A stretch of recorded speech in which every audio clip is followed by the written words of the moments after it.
Hey guys, tonight we begin with a question. Have you ever felt as if every time you say yes to someone, you're giving away a piece of your own future? Before we settle in, please take a moment to like this video and subscribe, but only if it truly brings you a sense of calm or comfort. And I'd love it if you tell me in the comments where you're watching from and what time it is for you. It's always fascinating to see who's joining us from around the world. From being everyone's go-to caregiver and feeling drained at the end of the day, to gently reclaiming your own energy and finding true peace. Tonight we'll explore how to make that shift happen. Now soften the lights, maybe wrap yourself in a cozy blanket, and let's ease into this soothing journey together. Have you ever noticed how easy it is to lose yourself while trying to be there for everyone else? You hear the phone buzz, and before you even think, your hand's already grabbing it. A friend asks for help. Again, and you say yes, even though you're running on empty. You cancel your evening plans because someone else needs a favor. And the strange thing, even after giving so much, you still feel a little empty. Carl Jung once said that when we try too hard to please others, we start wearing a mask. He called it the persona, a role we play so people will see us as kind, helpful, or good. But sometimes that mask gets stuck, and behind it, the real you, the one with dreams, rest, needs, and a voice of your own, starts fading into the background. It's a bit like pouring water into everyone else's cups, while forgetting yours has a hole in the bottom. The more you give, the less you seem to have. Not just energy, but joy, direction, that quiet feeling of knowing you're on your path. One day you might look around and wonder, where did my time go? What happened to the life I wanted? I once heard someone say, being too nice can be a slow goodbye to your own needs. It stuck with me. Not because kindness is bad, it's beautiful, but when you're always on call, always ready to fix. Help, listen, carry. Something inside you begins to dim, and that soft glow you need to guide your future. It gets harder to see. Now imagine this. You're in a room full of people asking for your attention, but outside the window, your future is waiting. It knocks, gently, then knocks again, but you're too busy answering everyone else's door. By the time you notice, that future has walked away, quiet and patient, but no longer waiting. Overavailability doesn't show up with flashing lights. It sneaks in like a draft through a small crack in the window. A little yes here, a tiny I can do that there. It builds slowly, gently, until your day is no longer yours. And your dreams, the ones that once excited you, are now buried under a pile of to-do lists that aren't even yours. But here's the gentle truth. Your time, your energy, your presence, they are not endless. They are like sunlight, meant to warm what matters. If you shine in every direction all the time, nothing really grows. In the next part, we're going to take a slow walk through how this overavailability begins, not with blame or guilt, but with soft awareness. You'll start to see the shape of the pattern, how it forms, and how you can gently shift it.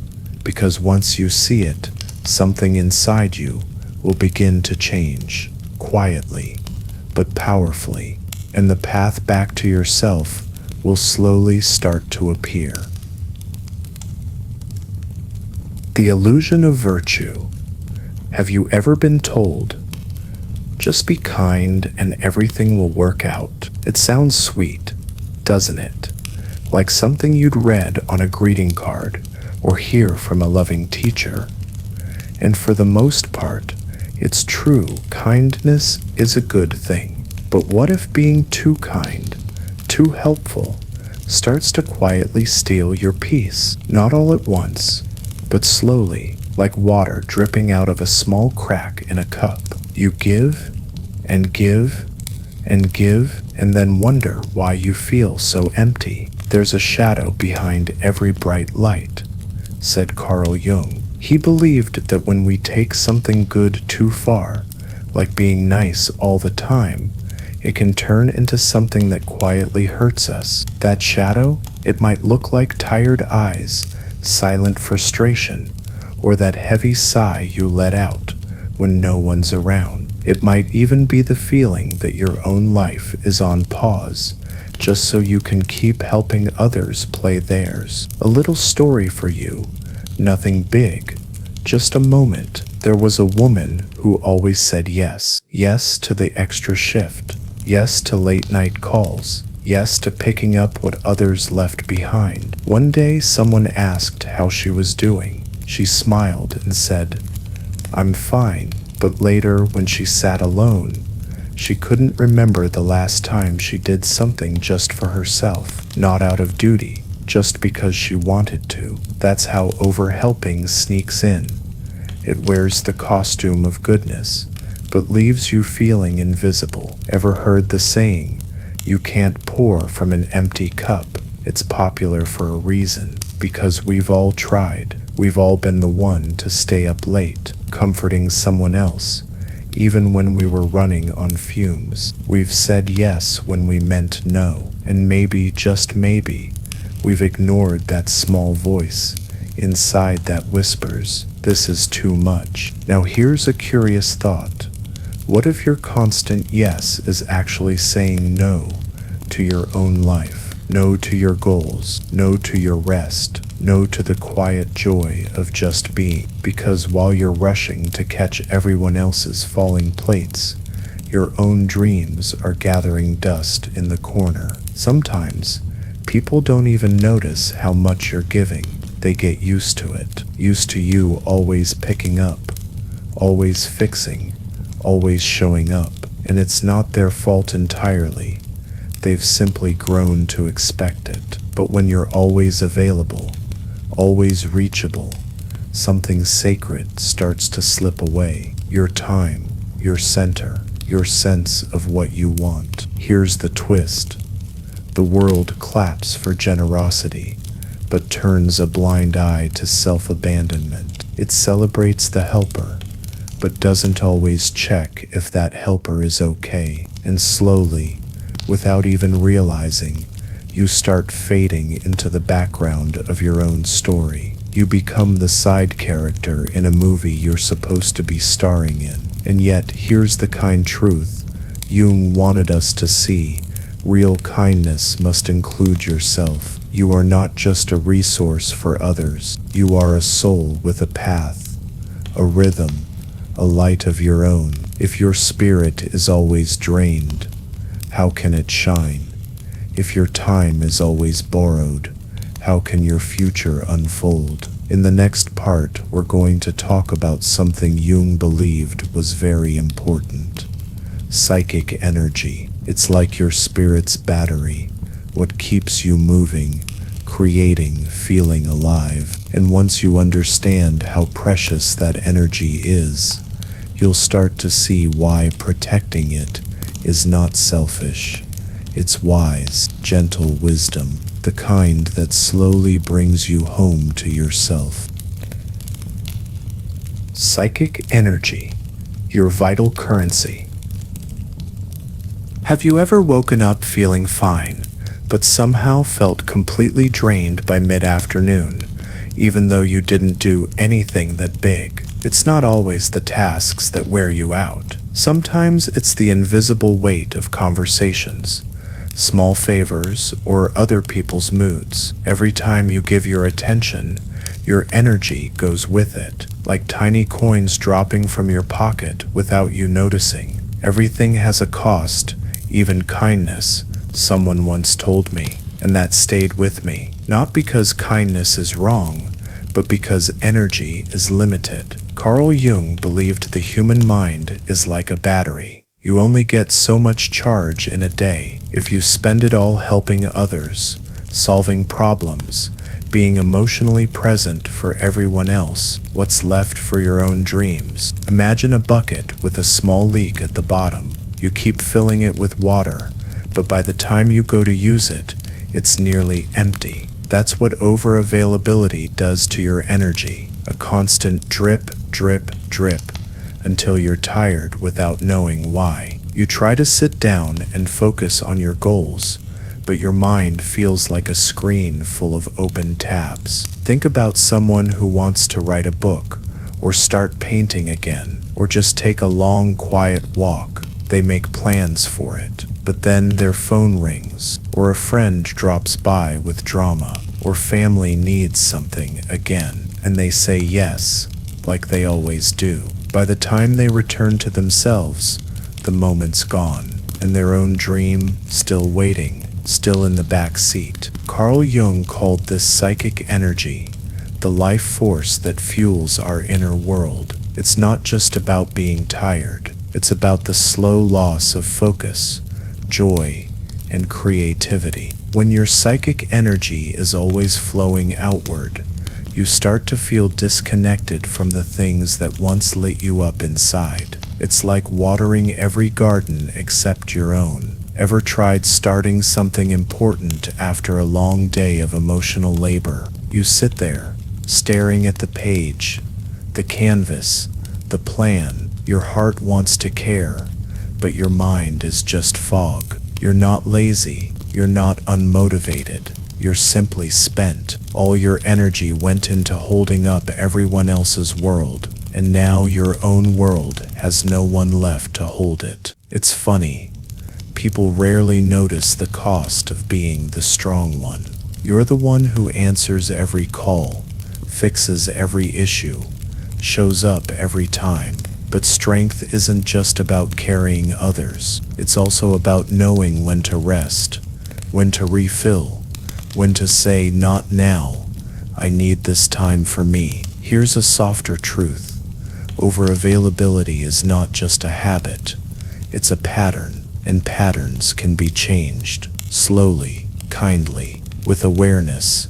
Your energy is your most valuable currency. If you keep giving it away to everything and everyone, your dreams will always come second, or third, or not at all. In the next part, we'll explore something even deeper. Why you might be doing this in the first place. What if part of you feels like you have to be available to feel loved? What if some old wound is guiding this pattern? We'll look at those tender places, not to judge, but to understand. Because healing begins with gentle honesty, and sometimes just knowing why you do something is the first step to doing it differently. Wounds that keep you available. Why does saying no feel so heavy sometimes? Even when we're tired, even when we truly need rest, the word seems to get stuck in our throat. It's not just about turning down a favor. It feels personal, like we're doing something wrong. And deep down we worry, will they still like me? Will they still care about me if I don't show up right now? There is no coming to consciousness without pain, said Carl Jung. And maybe that's why we keep choosing comfort over truth. When we say yes all the time, even when we don't want to, it's often not kindness, it's fear. The fear of being left out, the fear of being judged, or worse, the quiet fear that we're not enough unless we're useful. Let me tell you about a boy I once knew. He was always the helper, the one who cleaned up messes he didn't make. As a child, helping was how he got attention. And as he grew up, he kept doing it, always stepping in, always fixing things. But one night, while sitting alone, he realized something sad. No one had ever asked how he was. They just knew he'd be there, always. That's the tricky part of childhood wounds. They hide in plain sight. We think we've moved on. We grow up, get busy, build lives. But deep down, Those old feelings of shame or not being enough still live quietly inside. They whisper to us, softly but clearly, don't rock the boat, don't say no, don't risk being alone. Carl Jung believed we all carry a shadow, the parts of ourselves we try to push away. That guilt after saying no, that's part of the shadow. The panic when someone's upset with us, that too. We often hide these parts because they feel too raw, too messy. But the truth is, they don't go away. They just shape how we behave, especially in relationships. Have you ever caught yourself saying yes before you even though it through, almost like your mouth was faster than your mind? That's not just habit, it's self-protection. We say yes to stay safe, to stay liked, but every time we do, we stretch ourselves thinner, like a blanket pulled too tight over a bed that keeps getting bigger. Here's the quiet danger. When we keep trying to fix old wounds by pleasing others, we never give those wounds real care. It's like covering a crack in the wall with wallpaper. It looks fine for a while, but the crack keeps growing underneath. And the more we give without boundaries, the more we lose the parts of ourselves that need attention too. Ironically, the more we try to hold on to people by being there for everything, the more they start to take us for granted. It's like always keeping your door open. People walk in and out without knocking, without thinking. They stop seeing your presence as special because it's always there. But being available all the time doesn't make people love you more. Sometimes it just makes them stop noticing. Here's something soft to hold on to. Saying no doesn't make you selfish. It makes you honest. It gives your energy space to breathe, and it gently teaches others that you have limits too, and that's okay. Real love doesn't need you to break yourself to prove anything. It just needs you to be real. In the next part, we'll look at something that can be hard to hear, but freeing once you do. Some people, without even realizing it, use your over-availability for their own comfort, and a few, though not many, might do it on purpose. We'll talk about how to spot the signs, set quiet boundaries, and protect your energy like the treasure it truly is. How manipulators exploit your over-availability.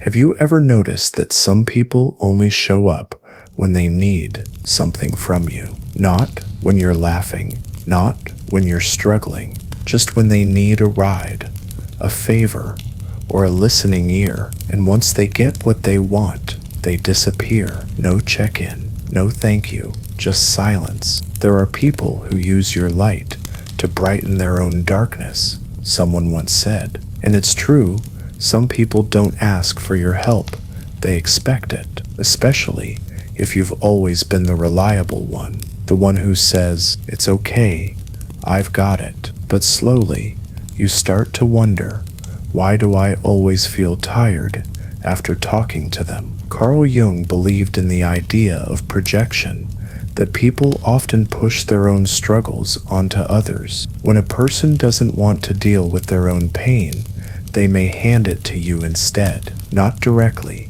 not always on purpose, but it happens. You become their listener, their fixer, their steady rock. And while they feel lighter, you feel heavier. Not all manipulation looks like control. Sometimes it's quiet. It sounds like, you're the only one who understands me, or if you don't help me, I don't know what I'll do. It sounds sweet, soft, but it comes with pressure. They aren't asking, they're counting on you to forget your needs so you can hold theirs. Ever had someone make you feel guilty for setting a boundary? You say, I can't talk right now, and suddenly you're the bad guy, not because you were cruel, but because you chose yourself for once. These small, invisible traps wear you down, one little piece at a time. Each yes to someone else's drama can be a quiet no to your own peace. And over time, that adds up.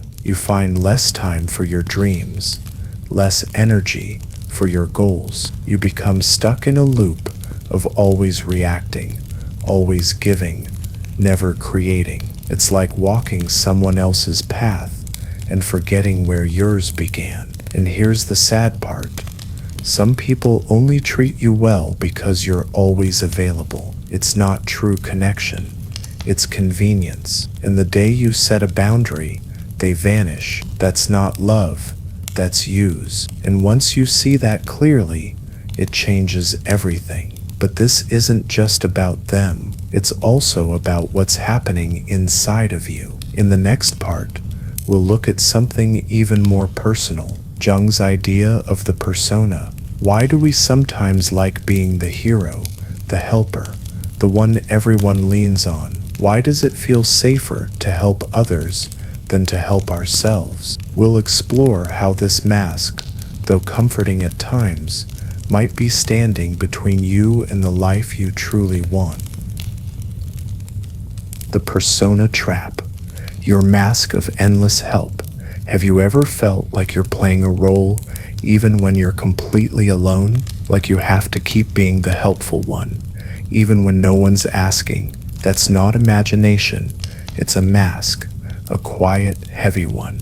Carl Jung called it the persona, the version of you that shows up in public. It helps you fit in. It helps you feel safe. But what happens when the mask becomes the only face you know? Sometimes we wear the smile, even when it starts to hurt. Someone once said, it's true, if being the strong one is where your worth lives, then dropping that role feels scary.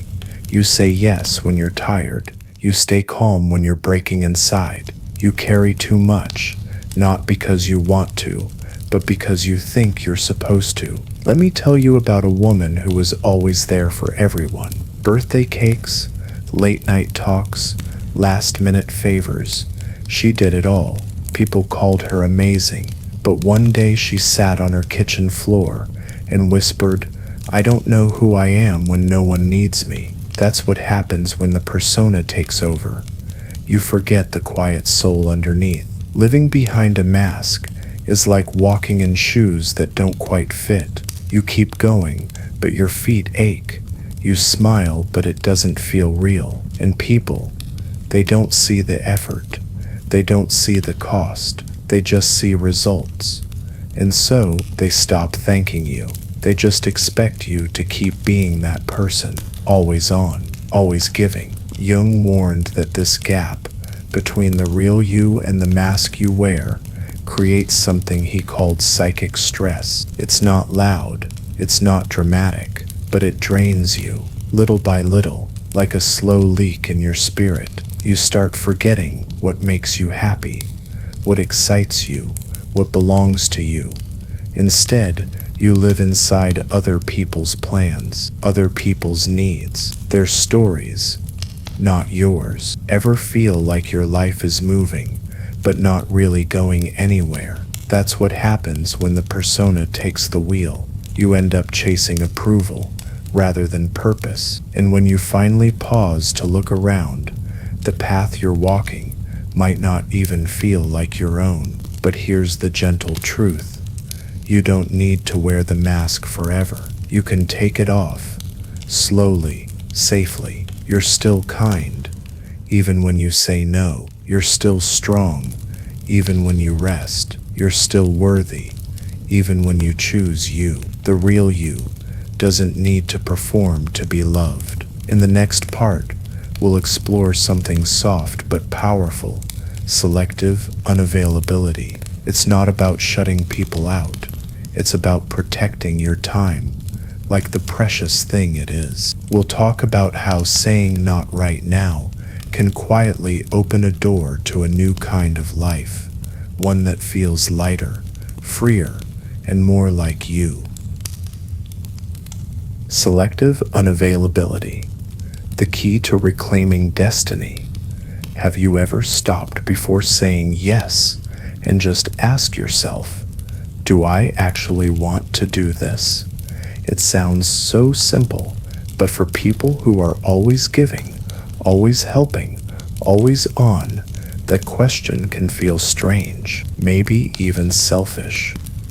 But it's not. It's the first quiet step toward taking your life back. There is a difference, someone once said, between being kind and being used. Selective unavailability means you pause, you breathe, you think, you don't answer out of habit. You check in with your heart, your energy, your time. You ask, is this mine to carry today? Or is this just another thing I'm afraid to say no to? Imagine this. You receive a message asking for a favor. Instead of replying right away, you wait, you sip some tea, you look out the window, and then you ask yourself honestly, does this request match the life I'm trying to build? That pause right there is powerful. That's where your future begins to change. Carl Jung spoke often of becoming conscious, of living with awareness. Selective unavailability is a form of that awareness. It doesn't mean closing your heart. It means opening your eyes. It means choosing when, how, and where to give your energy. Not out of fear, not out of habit, but out of truth. This isn't about pushing people away. It's about gently pulling yourself closer. When you stop saying yes to everything, you finally start hearing your own voice. The voice that's been quiet for too long. The one that says, I need rest. I need space. I need to do what matters to me. And something interesting happens when you do this. People who only showed up when they needed something, they vanish. People who truly care, they stay. They may not understand at first, but they respect it, and often they begin to admire you in ways they never did before. Your self-respect also begins to grow like a small plant in sunlight. You walk a little taller, you speak more softly, but more clearly. You stop apologizing for protecting your time, and for the first time in a while, your days start to feel like yours again. Still, let's not pretend this is always easy. If you've spent years being the go-to person, stepping back can feel strange, even scary. But that fear, it's not a warning, it's a signal that change is happening, that you're moving forward. In the next part, we'll talk about what happens when people push back, because when you start setting boundaries, not everyone will cheer you on. Some will feel confused, some will get upset, but this emotional backlash isn't a failure, it's actually a sign of growth. We'll explore why it shows up and how to meet it with calm strength. The backlash. Why people resist your growth. Have you ever tried to change something about yourself, only to have someone say, you've changed, as if it were a bad thing? You start setting boundaries. You say no more often. You finally give yourself room to breathe, and then suddenly someone says you're being cold, or distant, or not the person you used to be, and it stings. There is no greater burden than carrying who people expect you to be, someone once said, and when you put that burden down, not everyone will clap. Some people were comfortable with the version of you that was always available, always giving, always tired. That version made their life easier.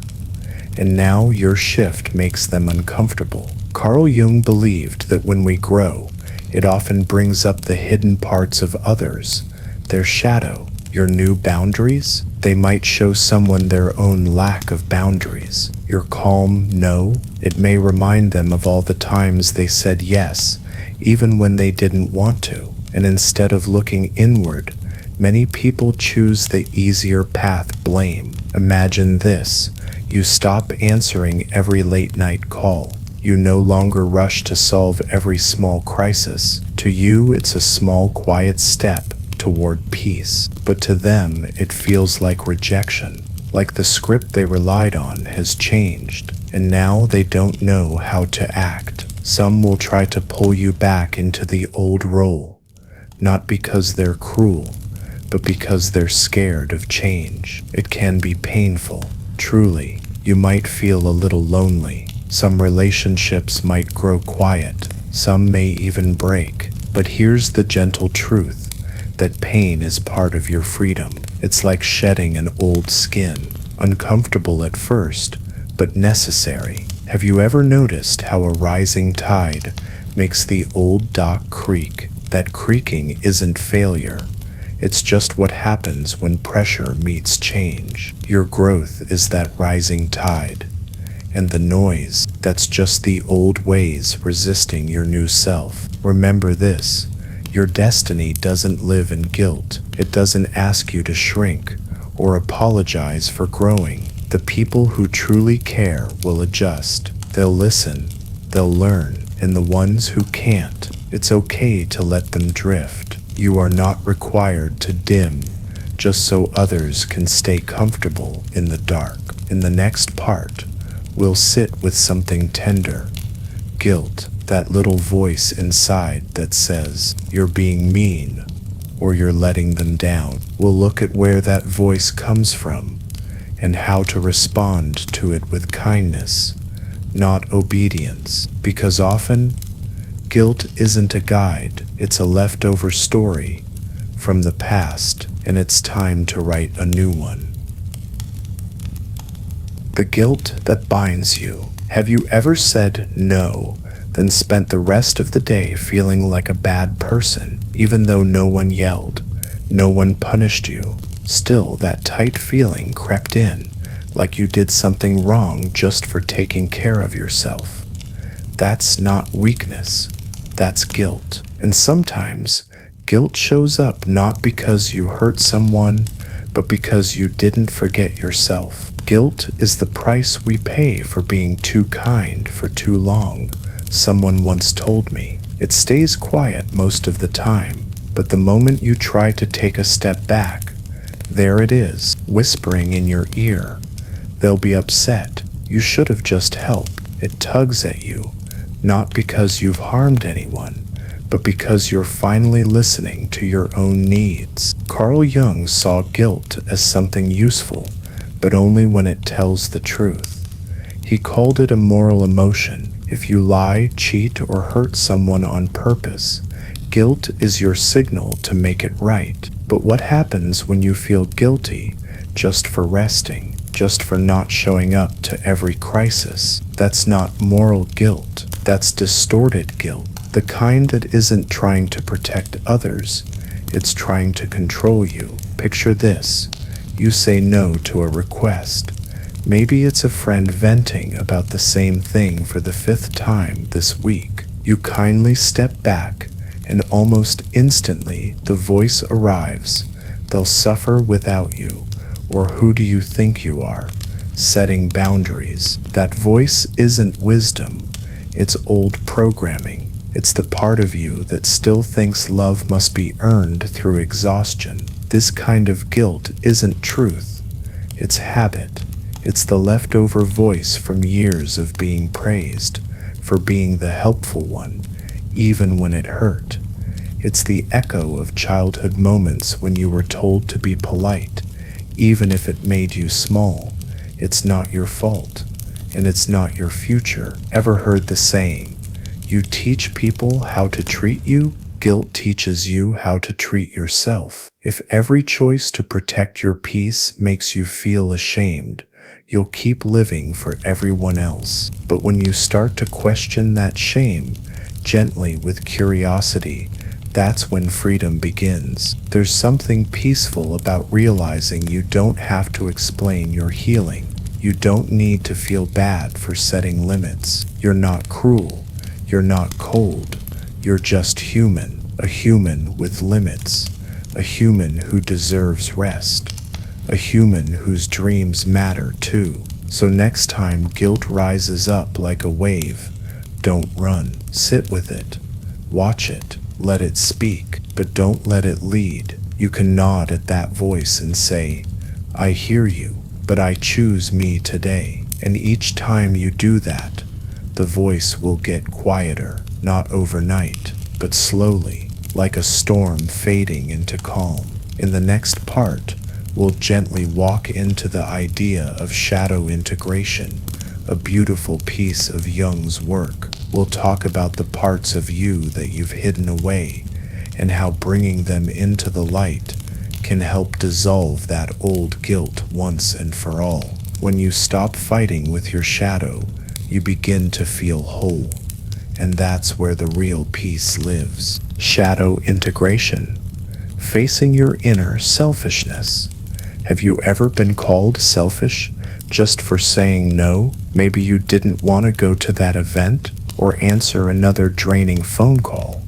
You said no, and suddenly, guilt crept in. But what if that selfish voice inside you isn't wrong?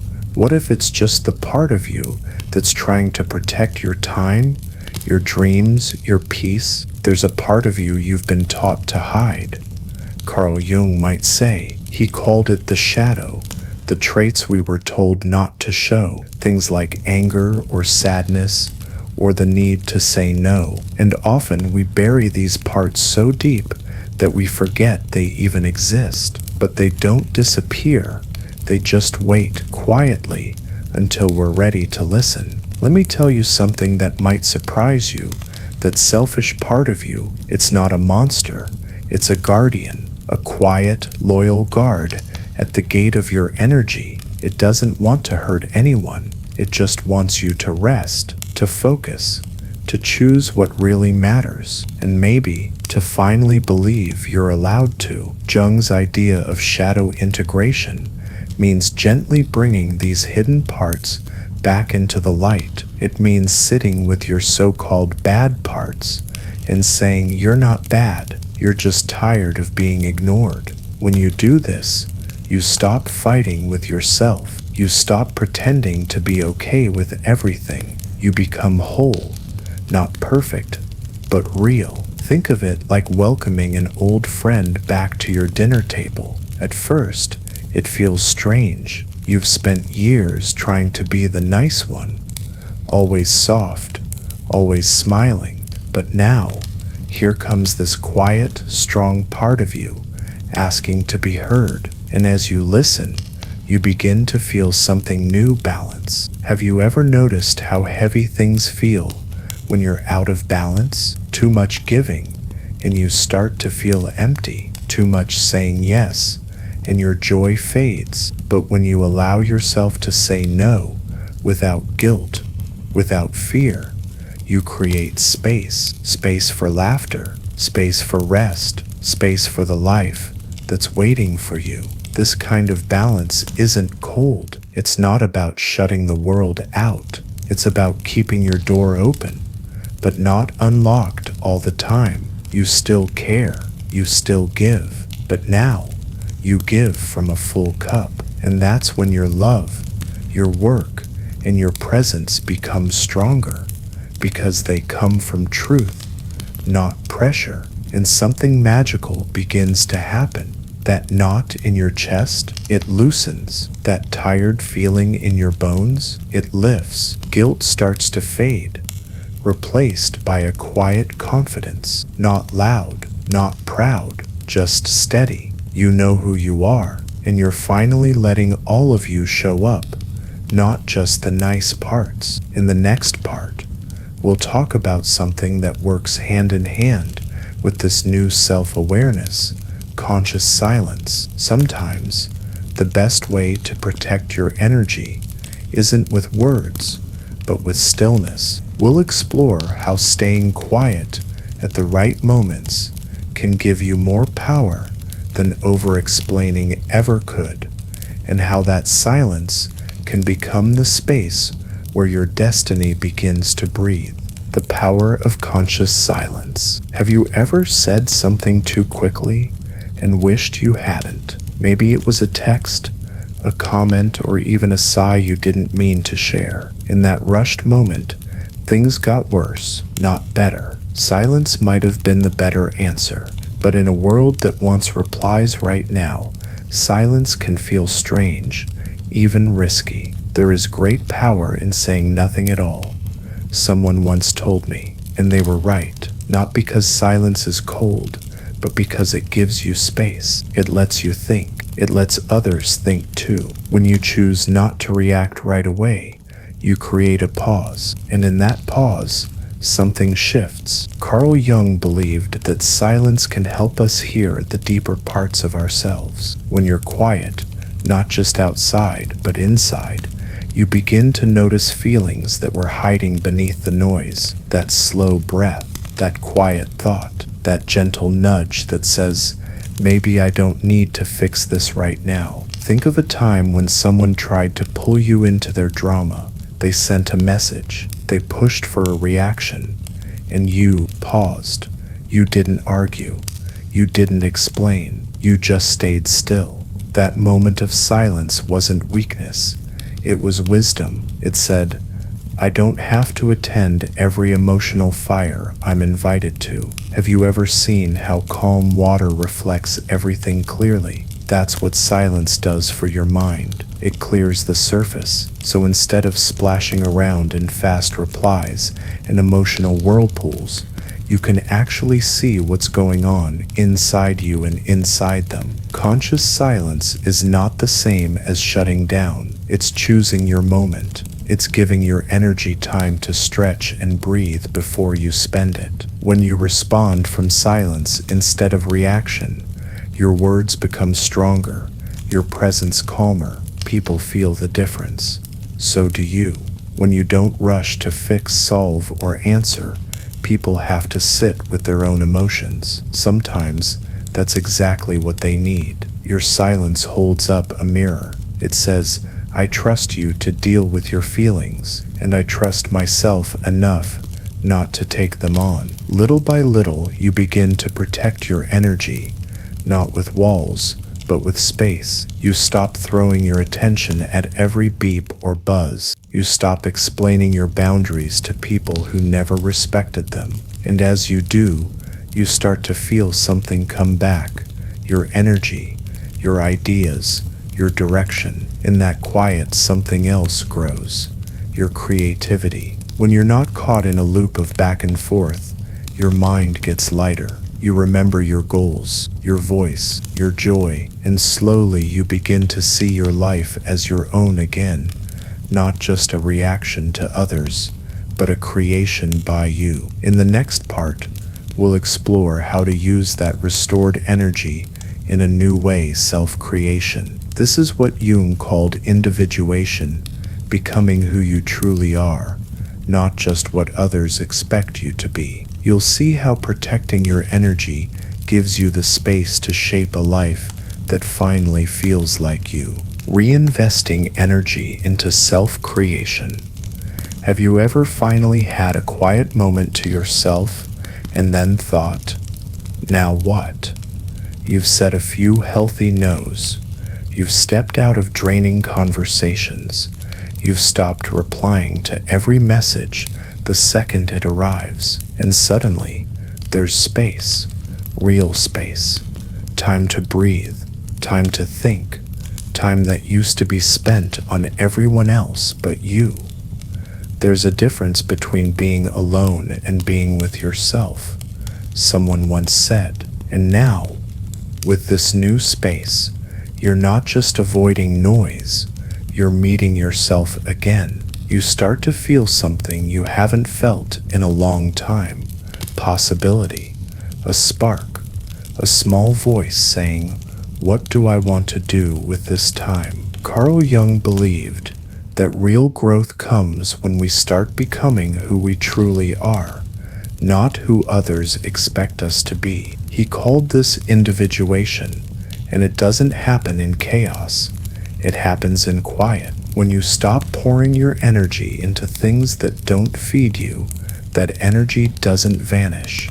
It comes back to you. And now, you can finally use it to build something for you. Think of an old project you've kept on a shelf. Maybe it was painting, or writing, or learning something new. Something that once made your eyes light up, but got pushed aside for work, favors, or phone calls. Now that same thing is gently tapping your shoulder again, asking, is it my turn now? Or maybe you just rest. Maybe you sit in silence and feel the sun on your face. Maybe you nap without guilt or walk without purpose. Not everything needs to be productive to be meaningful. Sometimes creating your life means simply feeling more alive in it. Have you ever noticed how clarity comes when you're not trying so hard? That's the power of holding your own energy. Ideas return, joy returns. You start to feel a soft rhythm inside your rhythm, and slowly, day by day, your life starts to match who you really are, not just the role you've played for others. This isn't about becoming someone flashy or perfect. It's about feeling real. It's about noticing you're no longer pretending to be fine. You are fine, more grounded, more steady, more you. And that's not a small win. It's a quiet revolution. In the next part, we'll look at what happens when the world starts to notice this change in you. Because something beautiful happens when you stand in your truth. New people, new opportunities, and even new respect begin to show up. We'll talk about why this happens and how to stay steady when the world finally starts to treat you the way you've always deserved. The world reflects your inner shift. Have you ever cleaned up your room and somehow everything just felt better? The light came in differently. You could finally breathe. That's what happens inside you too when you begin to set boundaries and protect your energy. The world outside starts to shift because something inside has already moved. There comes a time when you stop chasing people and the right ones find you. Someone once said, when you stop trying to please everyone, something beautiful happens. Some people, yes, may drift away. The ones who were only there for what you gave them. But in their place, something new begins to grow. Space, peace, and soon after, better people. Carl Jung believed the outer world often mirrors the inner one. So when your energy is clear, when your actions match your true self, new things begin to show up.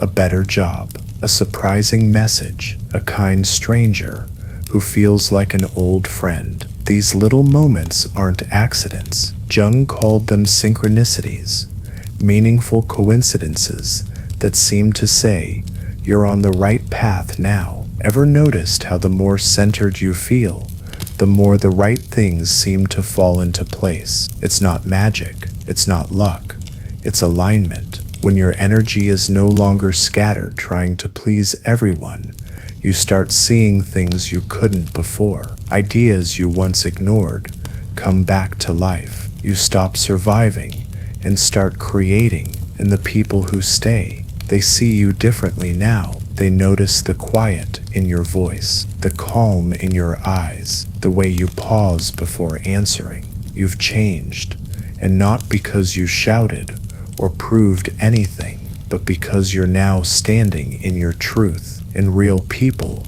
respect that. But here's something important to remember. Not everyone will celebrate your growth. Some will test you. Old patterns may return in new costumes. A guilt trip here, a sob story there. Some people will try to pull you back into the old dance, the one where you give too much and they take too much. But now you know the steps, and you can choose not to join. Still, it's okay to feel a little unsure when this happens. Growth isn't always clean. Sometimes you'll pause before answering. Sometimes your heart will race as you set a boundary. That's normal. That's healing. You're not going backward. You're just learning to walk differently. In the next part, we'll talk about these final boundary tests. We'll look at how to gently hold your ground, even when someone tries to pull you into guilt or fear. Because the real test of change isn't how you feel when it's quiet. It's how you respond when the past knocks on your door, asking to be let back in. The final test, when old demands resurface. Have you ever felt proud of your progress, only to be pulled right back into an old situation? You've been calm. You've been steady. You've learned to say no without guilt. And then, just when you're starting to feel solid, someone from the past shows up. Maybe a family member, maybe an old friend, and suddenly they need you. Urgently, emotionally, dramatically. Again, tests don't come to punish you. They come to prove who you've become. Someone once said, this is what Carl Jung would call the crucible, the challenge that turns insight into reality. It's one thing to know your worth in silence. It's another to hold your ground when someone tries to tug on your old strings. Let's be honest. It's tempting to go back to old roles, to say yes, just to avoid the discomfort, to smooth things over, to not make it a big deal. But healing asks more of you now, not just knowledge, but action. And that action often begins with a pause. Next time someone comes to you with high emotion and urgent needs, try something simple. Wait, don't rush to reply. Don't jump into problem-solving mode. Just breathe. That tiny pause is your power. It gives you space to ask, do I have the energy for this? Or will it leave me feeling heavy and drained again? Jung believed real growth must be tested to become real change. So these moments, yes, even the tough ones, are part of the path. They show you where you still bend too easily, where you still want to earn love by being needed, and where you're ready to choose differently. Have you ever noticed that people who expect you to say yes often push the hardest when you start saying no? That's not a sign to give in. It's a sign that your boundary is working. It means you're no longer available in the same way, and that can feel threatening to those who relied on your constant presence. But not all help is wrong. If you want to help, and it feels light and true, then help with clear limits. But if you're saying yes from guilt or habit, it's okay to step back. Say your no with kindness. You don't need to defend or explain. Just be calm, be clear, be rooted. And when that tight feeling rises up, like you've done something wrong even when you haven't, remind yourself, this is the test, not a punishment. A mirror, a moment asking, are you still who you used to be? Or are you ready to live as the person you've become? In the next part, we'll talk about what comes after the no. Even when you do everything right, set a boundary, protect your peace. You may still feel sad or conflicted or uncertain. That's not failure. That's part of growth. We'll explore that emotional fallout and why it's actually a gentle sign that you're healing. Emotional fallout, allowing yourself to feel. Have you ever said no and then felt awful about it? You were clear, you were kind, you protected your peace, and yet, hours later, a small voice in your head starts whispering, did I do the right thing? That feeling, that tug in your chest, isn't proof that you were wrong. It's just the aftershock of change.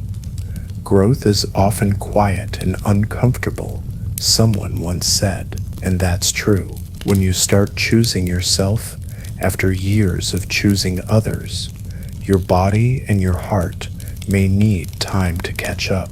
You might feel guilt, doubt, even sadness, not because you made the wrong choice, but because you're leaving behind an old version of yourself. Carl Jung didn't believe in avoiding emotions.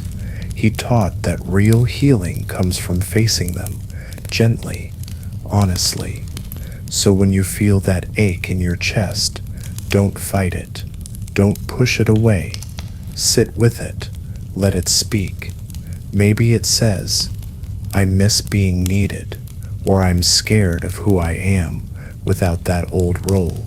These are tender truths, not weaknesses. Think of emotional fallout like muscle soreness after a long walk. You're building new strength, and your heart is adjusting. These feelings aren't signs of failure. They're signs that something inside you is moving, growing, waking up. Every time you set a healthy boundary and feel shaky after, it's like emotional strength training. And yes, you might feel misunderstood. You might worry that someone thinks you're cold now, or that you're not the same. That's okay. You aren't the same. You're becoming more honest, more centered, and not everyone will understand that shift right away. That's their path. Yours is different now. Have you ever asked yourself, if I'm no longer the person who fixes everything, then who am I? That question is big. It's brave, and it means you're waking up to something deeper. You're no longer playing a part in everyone else's play. You're stepping into your own script, your own name, your own voice. Over time, something soft begins to settle in your chest, a peace that comes from not needing everyone to like you, a quiet, knowing that you're allowed to feel proud, even when others don't understand your choices. You start to trust that the ache will pass, and what will remain is real strength. Your strength. In the next part, we'll explore one of the most powerful shifts yet, becoming the architect of your own destiny. Not someone who floats in other people's stories, but someone who writes, edits, and builds their own brick by brick, truth by truth. You'll see how the life you want begins to rise the moment you stop asking for permission to live it. Becoming the architect of your destiny. Have you ever had a moment when your life felt like it finally belonged to you? Not in a loud, dramatic way, but in a soft, steady way. You look at your calendar, your to-do list, your thoughts, and they're yours, not shaped by pressure, not built around other people's needs, just yours. There's power in deciding how your day begins, someone once said. And it's true, when you stop giving all your time, attention, and emotion to everyone else's emergencies, something shifts. You stop being pulled by the noise. You start moving with intention, and for the first time in a long while, your steps feel like they're actually going somewhere. Carl Jung believed that inside each of us live many inner characters, what he called archetypes. These are parts of your soul that want to come alive. The creator who longs to build something meaningful. The warrior who stands firm for your truth. The lover who connects deeply with others, but also with yourself. These aren't just roles, they're parts of you that have been waiting for space. Have you ever noticed how creativity returns when your life quiets down? That idea you pushed aside, that project you never finished, that song or poem or plan you once loved. When you protect your energy, it's like opening a window, and those old dreams, they come floating back in. And it's not just about work or goals. It's about feeling present. You eat slower, you breathe deeper, you listen to music and actually hear it. Your days stop feeling like a blur and start feeling like something you're shaping on purpose, with care. Have you ever said to yourself, I'm not just reacting anymore, I'm choosing? That's the moment you stop being a character in someone else's story and begin writing your own. Every small choice, a bedtime, a break, a boundary, is like placing a brick in the life you want to build. And what you build is uniquely yours. Some days you'll be the quiet creator, other days the bold warrior. There will be time for love, for rest, for growth. You don't have to be just one thing. You simply need space to let all the parts of you come forward without guilt, without rush. Still, there's one thing to watch for. Sometimes, after pulling back from over-availability, it's easy to go too far the other way, to avoid everyone, to isolate, to shut all the doors. But true peace doesn't live in extremes. It lives in balance. In the next part, we'll talk about that next step, how to find your middle ground. You don't have to give all of yourself to others, but you don't have to shut down either. There is a way to stay open and protected, connected and whole. Let's explore that soft balance together. Avoiding the pendulum swing. Balance, not extremes. Have you ever fixed one problem only to swing too far in the opposite direction? You used to say yes too much. Now you say no to almost everything. After years of giving too much, it can feel safer to pull away from everyone, to shut all the doors, to disappear. But sometimes what looks like peace is just a new kind of prison. There's wisdom in the middle path, someone once said, and maybe that's what you're learning now. Not to be everywhere for everyone, but not to vanish either. Real change doesn't live in extremes. It lives in the soft, steady place between too much and too little. Carl Jung believed that growth means staying connected to others and to yourself. He warned that when we overcorrect, we risk building walls instead of boundaries. Isolation can feel clean, quiet, even safe, but it's not the same as healing. True balance means learning to be open and protected, soft and strong, kind and clear. Think of it like tuning a guitar. Too loose and the string makes no sound. Too tight and it might snap. Your energy is the same. Some days you'll feel like helping. Some days you'll need space. Some people will deserve your time. Others won't. And that's okay. You don't need to be perfect. You just need to keep adjusting. Have you ever caught yourself swinging between extremes? One week you're saying yes to everything, the next you're avoiding all contact. This up and down pattern isn't failure. It's part of the learning. Your heart is trying to find a rhythm that feels real. Give it time. You're building something new, and yes, you might doubt yourself. You might wonder, am I being too cold, or am I slipping back into old habits? These questions are signs of awareness, not weakness. They mean you're watching. You're trying, and trying is more than enough. Balance isn't a finish line. It's a daily practice. Some days you'll get it right. Other days you'll wobble. But each time you pause, check in with yourself and make a mindful choice that's balance. It's not about being perfect. It's about staying awake to what you need now. In the next part, we'll explore a gentle tool from Jung's teachings called active imagination. It's a way to speak with the deeper parts of your mind, the quiet corners that still believe you have to say yes to be loved. We'll see how using your imagination can help you understand those hidden patterns and start to let them go. Active imagination. Dialogue with your inner forces. Have you ever felt like there are two voices inside you, quietly pulling in different directions?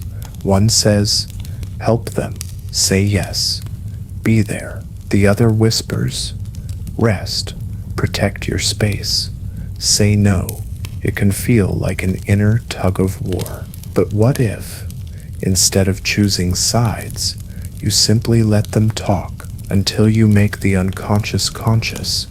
It will direct your life, and you will call it fate, said Carl Jung. This is where active imagination comes in. It's a practice where you create a quiet space to listen, not to the world, but to your inner parts. You imagine, or even write, a conversation between these sides of yourself, the one that overgives and the one that longs to protect you. Close your eyes and imagine them sitting across from each other. Ask them, gently, what do you need? What are you afraid of? Maybe the giving side is scared of being abandoned. Maybe the protective side is tired of being ignored. Just let them speak. No judgment, no fixing, just listening. Carl Jung believed this process can uncover the roots of your inner patterns. That people-pleasing voice, it might come from a time you felt invisible unless you were useful. That guarded voice, it may have learned to hide after being taken for granted. These aren't flaws, they're old survival tools, and they're still trying to protect you the only way they know how. Have you ever seen two kids fighting over the same toy, both scared to let go? Your inner parts can be like that. Each one thinks it's doing the right thing, but when you step in as the calm adult, the quiet observer, you can guide them. You don't have to be ruled by either side. You become the one who chooses, and that choice, it's the beginning of balance. Not all yes, not all no, but something in between, something wiser. You don't have to throw away your kindness to find peace. You just need to carry it with boundaries. You're not here to fight yourself. You're here to listen and lead. Over time, this practice gets easier. Instead of reacting from old habits, you pause, you check in, you ask the quieter questions, and your choices start to come from clarity, not fear. You stop being driven by invisible needs. You begin to move from inner peace. In the next part, we'll explore a simple but powerful daily practice, mindful decision making. It's like a filter you can use to protect your time, your energy, and your future, so you don't slip back into saying yes on autopilot. Together, we'll look at how small, thoughtful choices build a strong, steady life. Mindful decision-making, your shield against relapse. Have you ever said yes too fast, only to regret it 5 minutes later? Maybe you didn't even want to, but the words just came out. It's okay. It happens to all of us. But what if, before answering, you simply paused and asked a few quiet questions? Between stimulus and response, there is a space. Viktor Frankl once said, and in that space is your power, your choice. That pause, even just a few seconds long, can protect your energy more than you realize. And in that space, you can gently ask, do I really have the strength for this today? Does this match the life I want to build? Am I doing this because I want to, or because I'm afraid not to? These questions are not there to trap you. They're there to set you free. They act like small gates around your time and your heart, not to shut people out, but to let the right things in. And the more often you ask them, the stronger those gates become. Have you ever noticed how a single honest pause can change everything? You stop, you breathe, and suddenly the pressure lifts. That automatic yes becomes a thoughtful, maybe, or even a gentle no, and over time, you find that your yes has more weight, more truth, more care behind it. Carl Jung believed that awareness isn't enough on its own. Knowing yourself is important, but choosing based on that knowledge is where the real shift begins. That's when you stop being just aware and start becoming the one steering your life, moment by moment, decision by decision.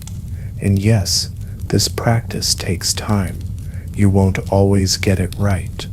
Some days, you'll still say yes when you meant no, but each time you pause, each time you check in with yourself before answering, you build trust with your voice, with your body, with your future. Have you ever realized that peace doesn't come from doing more, but from doing what matters? That's what this is about.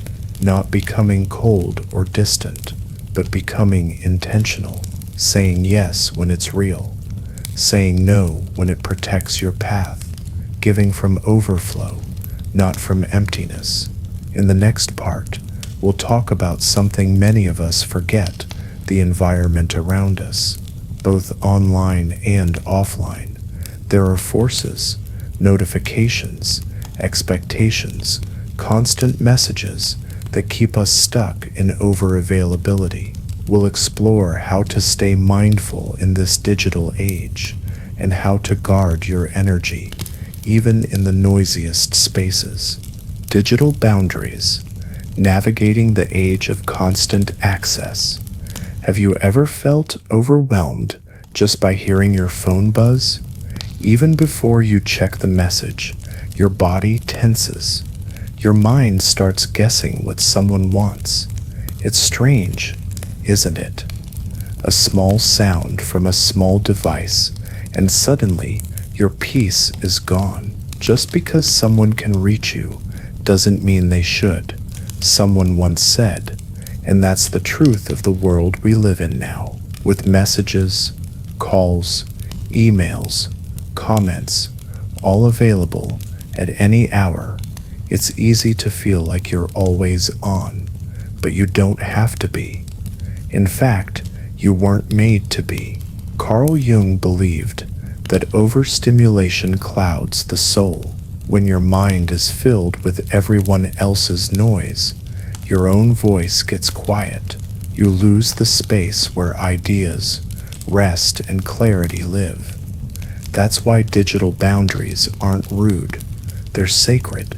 They help you protect your time, your focus, your energy. Have you ever answered a message not because you wanted to, but because you felt you had to? That's a habit many of us build without realizing, but you can gently unlearn it. Try setting offline hours, simple times in the day when your phone is off, or at least quiet. Let the world wait a little. Let your mind breathe.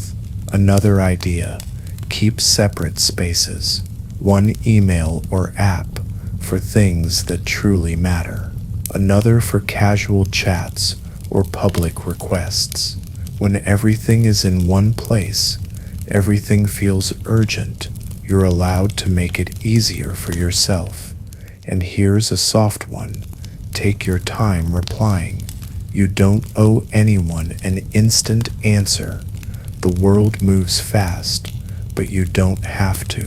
A slow reply is still a kind reply. A thoughtful message, sent later, carries more weight than a rushed one sent in stress. Each time you check your phone without thinking, you give away a small piece of your attention. Not a big deal in the moment, but over time those little pieces add up. Before you know it, half your day is gone, not spent, but scattered. Have you ever reached the end of the day and felt tired, but unsure why? Chances are your energy was chipped away, not by big events, but by small, constant interruptions. The good news is you can take it back, not all at once, but piece by piece, gently, with care.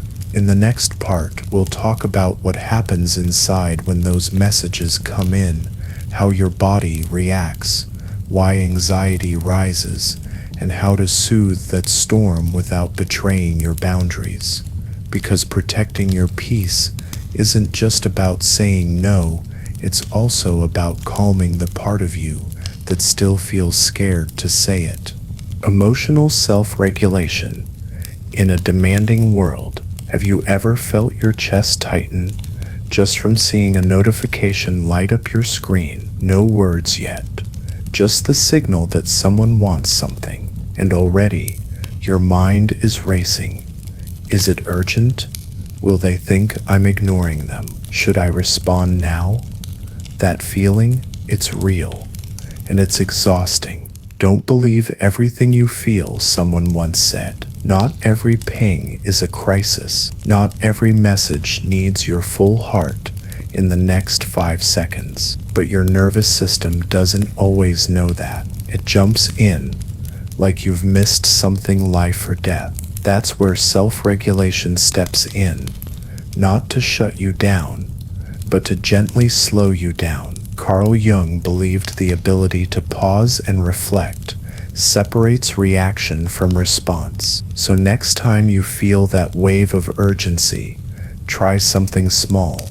Take a breath, just one, then another. Let the feeling rise and fall. Give yourself 60 seconds, just one quiet minute, to return to your center. To ask, is this real urgency, or is this fear of being seen as rude? Have you ever looked back at a message you rushed to answer, only to realize it could have waited? That's how we start to notice the pattern. Responding quickly often eases our discomfort more than solving anything for them. And when we constantly jump to reply, we're not really helping. We're just keeping the fear quiet. Temporarily, over time, this simple pause creates big change. The more you do it, the more your brain rewires. You stop reacting on autopilot. You become someone who chooses, someone who responds when ready, not when pressured. And that shift gives you back energy you didn't know you were losing. And here's the best part. You start trusting yourself more. You begin to feel that you don't need to please people to be good. You can care and still wait. You can love and still protect your peace. You learn that quiet doesn't mean you've disappeared. It means you're thinking, breathing, honoring your own rhythm. In the next part, we'll talk about healthy reciprocity, because not every connection is meant to last. Some people feed you, others feed on you. We'll explore how to gently notice the difference, so you can build a circle that uplifts your energy, not drains it. Healthy reciprocity, nurturing balanced connections. Have you ever walked away from a conversation feeling lighter, and another time walked away feeling completely drained? It's not just the topic, it's the balance. Some relationships fill you up, others quietly pull from you until you feel like there's nothing left. That's the difference between connection and obligation. There's no friendship where only one hand is reaching, someone once said, and it's true. Real relationships aren't about keeping score, but they are about mutual care. You listen, and they listen. You give, and they give. You're allowed to be human around them, not just helpful. That's what makes a bond feel safe. Carl Jung believed we are wired for connection, but not for dependency. He taught that individuation, becoming your full self, doesn't mean being alone. It means choosing connections that support your growth, not ones that pull you back into roles you've outgrown. Have you ever noticed how different it feels when someone really listens to you? Not just waiting to talk, but truly hearing you, not rushing to fix you, but holding space. That's reciprocity. That's the kind of connection where your energy doesn't leak. It flows, where your yes comes from joy, not guilt. And yes, this kind of relationship does exist. It's built on simple but strong things: respect, empathy, space, and truth. You're not walking on eggshells. You're not always on, and your needs matter just as much as theirs. When this balance is present, your availability becomes a gift, not a trap. But what about the other kind?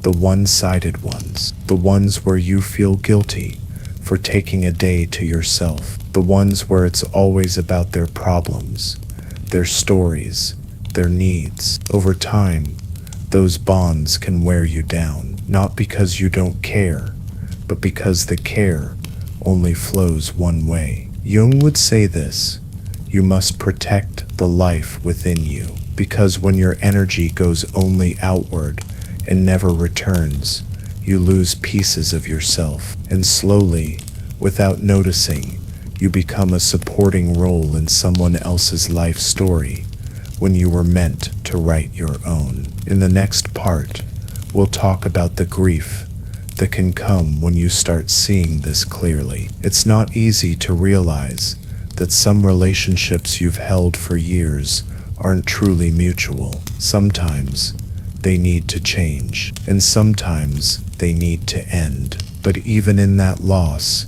there's space for something new to grow, something honest, something whole. Grieving the loss of one-sided relationships. Have you ever felt heartbreak, not from a breakup, but from the quiet fading of a friendship? Someone you thought would always be there begins to act cold or disappears altogether just because you finally started saying no. It's not just confusing, it's painful, and it hurts more when you realize maybe they were never really there for you, just for your availability. Some relationships end not with anger, but with clarity, someone once said. And that's what this kind of loss often feels like. Not a dramatic goodbye, but a slow, quiet drift.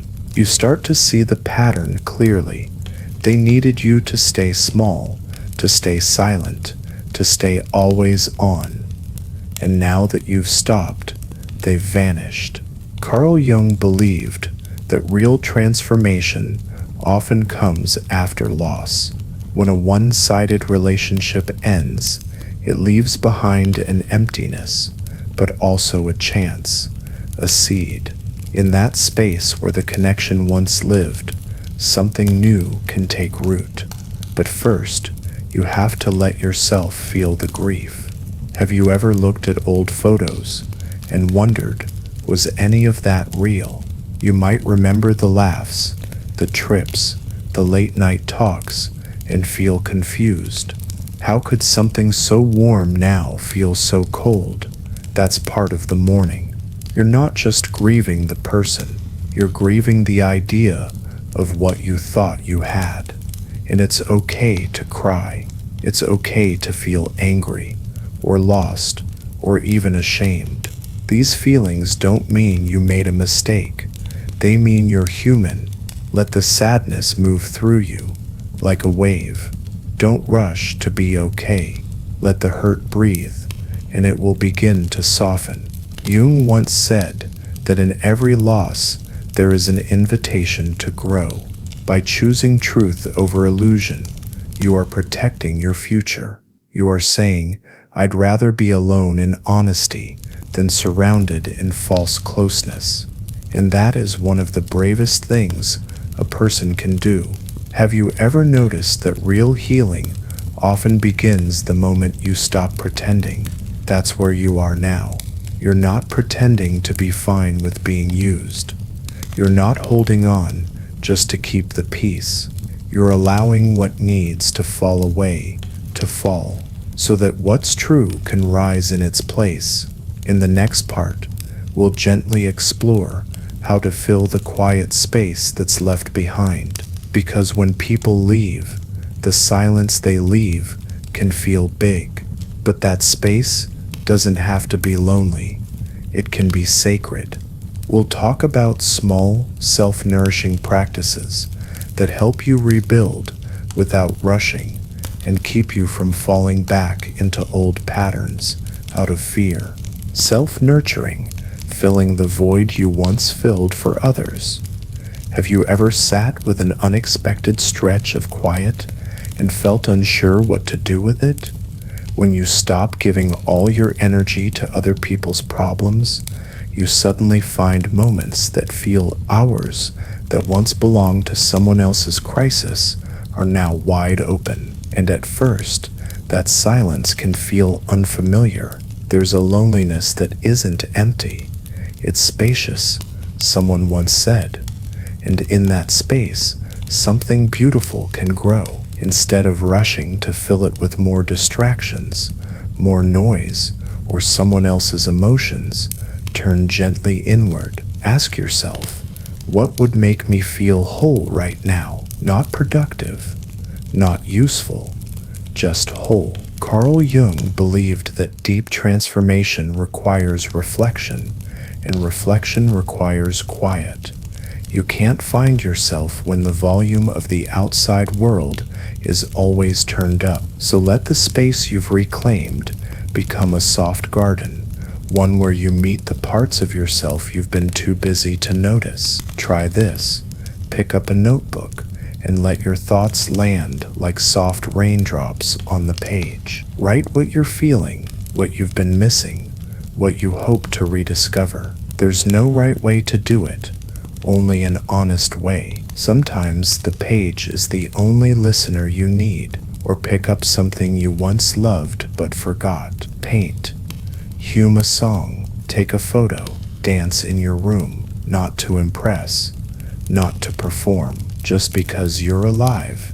And expression is your natural language. When you create, you remember that you exist for more than just being helpful. You might also try doing nothing. Sit with yourself, breathe, close your eyes, and just be. This kind of silence isn't empty. It's full of messages you've never had time to hear. And when you walk through nature, really walk, without a screen in your hand, it reminds your body that it belongs to something larger and calmer than deadlines and demands. Jung reminded us that without solitude, the self disappears into the crowd. But solitude isn't about being alone forever.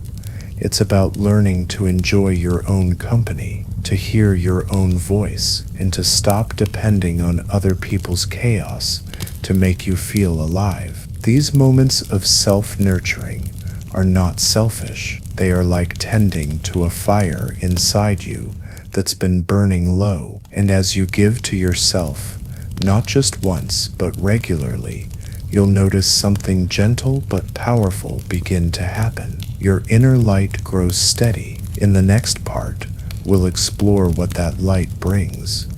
Confidence, not the loud kind that demands attention, but the quiet kind that changes how you walk, how you speak, and how others respond.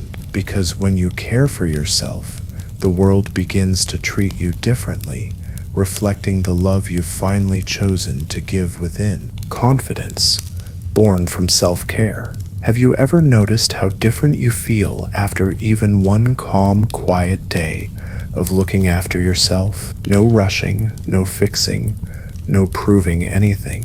Just rest, gentle choices, and your own company. Something settles inside you. You feel more solid, not louder, just steadier. That's confidence, not the kind that shouts, but the kind that doesn't flinch. Self-respect is the root of quiet strength, someone once said. And that strength doesn't come from applause or trophies. It comes from the quiet moments where you chose your well-being over approval, where you listened to yourself and acted with care. Over time, those choices build something unshakable. Carl Jung described this as self-possession, the ability to stand in your truth without bending to please others. And it's not about becoming rigid or unkind. It's about no longer needing to twist yourself into a shape that fits everyone else. It's about keeping your energy for what actually matters to you. Have you ever said no without apologizing and felt strangely proud afterward? That's the shift. You stop explaining every boundary. You stop chasing reassurance. You speak more clearly. You walk more calmly. And you begin to trust that your worth doesn't rise and fall based on how many people approve. And yes, people notice. Some will admire your strength, even if they can't say it out loud. Others might pull away, especially if they were more comfortable with the old version of you, the one who never said no. But the people who belong in your life won't be afraid of your calm power. They'll respect it. And you'll feel more at home in your own skin. You'll check your phone less. You'll second guess yourself less. You'll carry yourself like someone who knows what they need and isn't afraid to protect it. And that confidence won't be built on perfection. It will be built on truth. Have you ever met someone who seemed quietly powerful without saying much. That energy comes from within. It's the result of someone who has stopped trying to be everything to everyone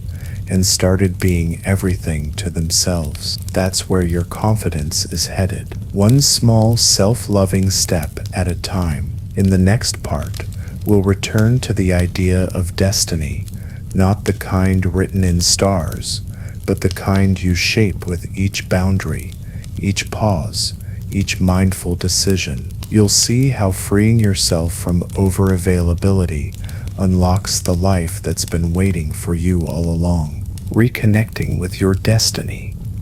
Have you ever asked yourself, what am I really here to do? Not in a pressured way, but in that quiet moment when the world is still and you feel the question rise from somewhere deep inside. That's your destiny calling, not as a fixed map, but as a path that slowly reveals itself as you walk it. Your vision will become clear only when you look into your heart. Carl Jung once said, to him, destiny wasn't something you chase or force. It's something that unfolds through self-awareness when you stop living by other people's demands and begin listening to your inner voice. That voice knows the way. Over-availability clouds that voice. When you spend all your energy tending to other people's fires, you forget your own warmth. But the moment you pull back, even a little, you begin to notice something surprising. Little signs, coincidences, gut feelings, encounters that seem too perfect to be random. Have you ever cleaned a messy drawer and found something valuable you thought you lost? That's what happens when you clear out constant distractions. You make space, and suddenly, what's meaningful starts to shine. You remember an idea, a dream, a version of you that you used to believe in. Carl Jung called these moments synchronicities, little nudges from the universe. You think of a project, and someone mentions it. You feel ready for change, and an opportunity appears. It's not magic, it's alignment. The clearer you become inside, the more the outside world seems to respond. And here's the beauty of it. This path is yours. It might lead to creating art, writing stories, helping others, learning something new, or simply living with more peace and purpose than before. It doesn't have to be big. It just has to be real. Have you ever felt quietly sure, even if no one else understood? That's your compass. That's the feeling that tells you you're no longer living by default. You're choosing. And with each choice, your life starts to look more like you. But don't be surprised if along the way, doubt tries to sneak back in. In the next part, we'll gently talk about those old habits, especially the one that whispers, maybe you should just make yourself available again. We'll explore how to meet that doubt with kindness, not fear, and keep moving forward, slowly but surely, on the path that belongs to you. Confronting self-doubt on the path. Have you ever made real progress and then suddenly felt like going back to old habits? You've set boundaries. You've protected your energy. You've started walking towards something better. But then, in a quiet moment, you feel lonely. A part of you misses being needed. Even if it drained you, it also gave you a role, a place. Every step forward wakes something old inside us, someone once said. And that's what self-doubt is. It's not failure. It's memory. The part of you that once found safety in overgiving is whispering, "Are you sure you can do this?" That voice isn't your enemy. It's just scared, and fear needs kindness, not shame. Carl Jung taught that every rise in awareness brings a test. He believed the unconscious mind tries to pull us back to familiar patterns, not to harm us, but to see if we're really ready to grow. So if you feel doubt today, it's not a setback. It's a sign that your healing is real enough to be challenged. In those shaky moments, it helps to gently remember your why. Keep a small note nearby, on your phone, in your journal, taped to your mirror. A few simple words. I choose peace over pressure. I deserve to rest. My worth is not measured by how useful I am to others. Sometimes, that quiet reminder is all you need to stay the course. Have you ever looked back and thought, I've come further than I thought? Take time to do that. Look at how much lighter your life feels now, how much calmer your days have become. Even if you still wobble sometimes, you've already changed. That matters, that counts. And don't walk this path alone. Reach out to someone who understands, someone who won't guilt you into doing more, but who respects the quiet work you're doing inside. The right people won't ask you to shrink for their comfort. They'll hold space while you grow. You may still hear that old voice saying, maybe you should make yourself more available again. When that happens, pause, breathe, smile at it, even, and then return to the truth. You are not here to live on empty. You are not here to please everyone. You are here to become whole, and that takes time, patience, and care. In the next part, we'll explore what all of this leads to: a sustainable life, one where your energy isn't always leaking, your boundaries aren't always under threat, and your destiny isn't pushed to the back. A life where your peace and purpose can finally share the front seat. Crafting a sustainable life. Have you ever felt like your days were running you instead of the other way around? You wake up tired, move through tasks like a machine, and fall into bed wondering where the time and your energy went. That isn't laziness. That's unsustainability, and it's something many people silently live with. Sustainability isn't about doing more, it's about doing what lasts. Someone once said, we often hear that word used for the environment, but what about your inner world? Your thoughts, your energy, your emotions?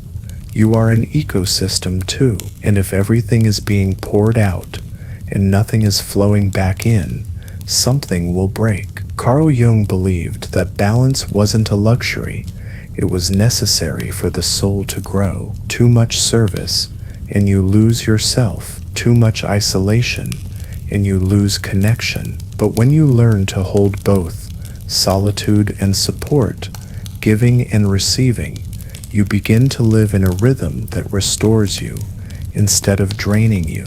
Have you ever tried to run at full speed without stopping, only to crash by Friday night? That's what overavailability does. It's like sprinting through a marathon.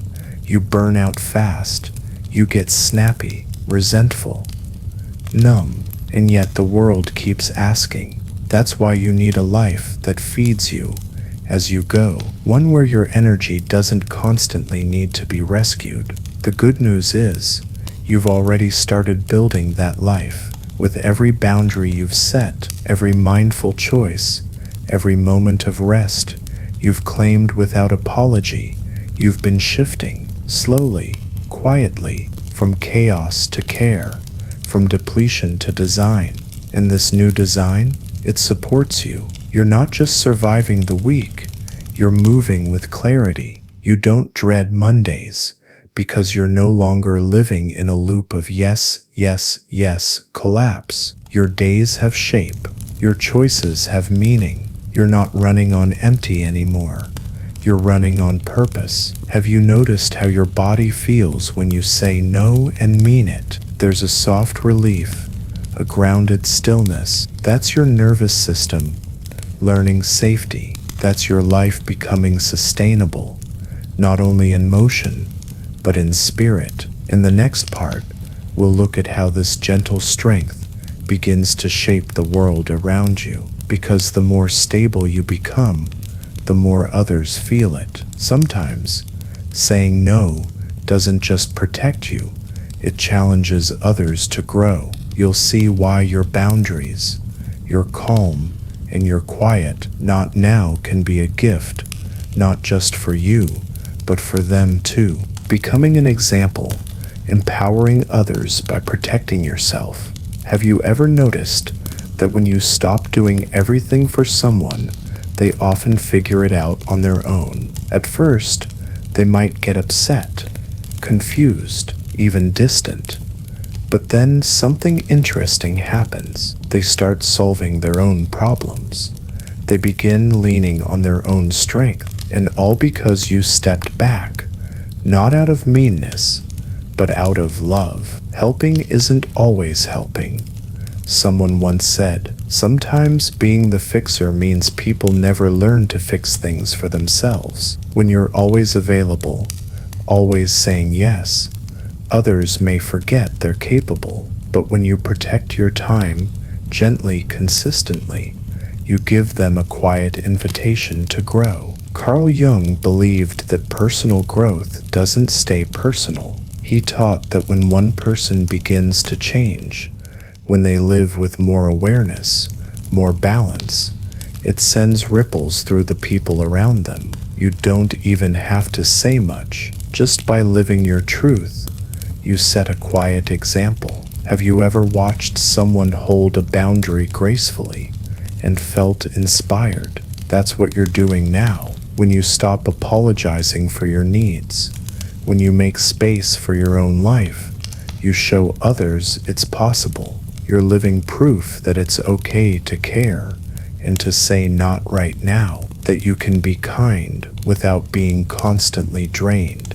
And yes, some people may pull away. That's part of it. Not everyone is ready to face their own growth, but those who are, they will notice your calm. They will feel your quiet strength, and they may begin to ask themselves, what would it look like to protect my energy too? You are not just changing your life, you're helping others imagine what their own lives could feel like, less frantic, more whole. Your boundary might be the mirror someone else needs, not to feel judged, but to feel invited, not to be pushed, but to be reminded they are capable too. Have you ever found strength just by watching someone else choose peace? That's the gift you're giving now, not with big speeches or lessons, but with presence, with steadiness, with the quiet courage to say, I care, but I also care for me. In the next part,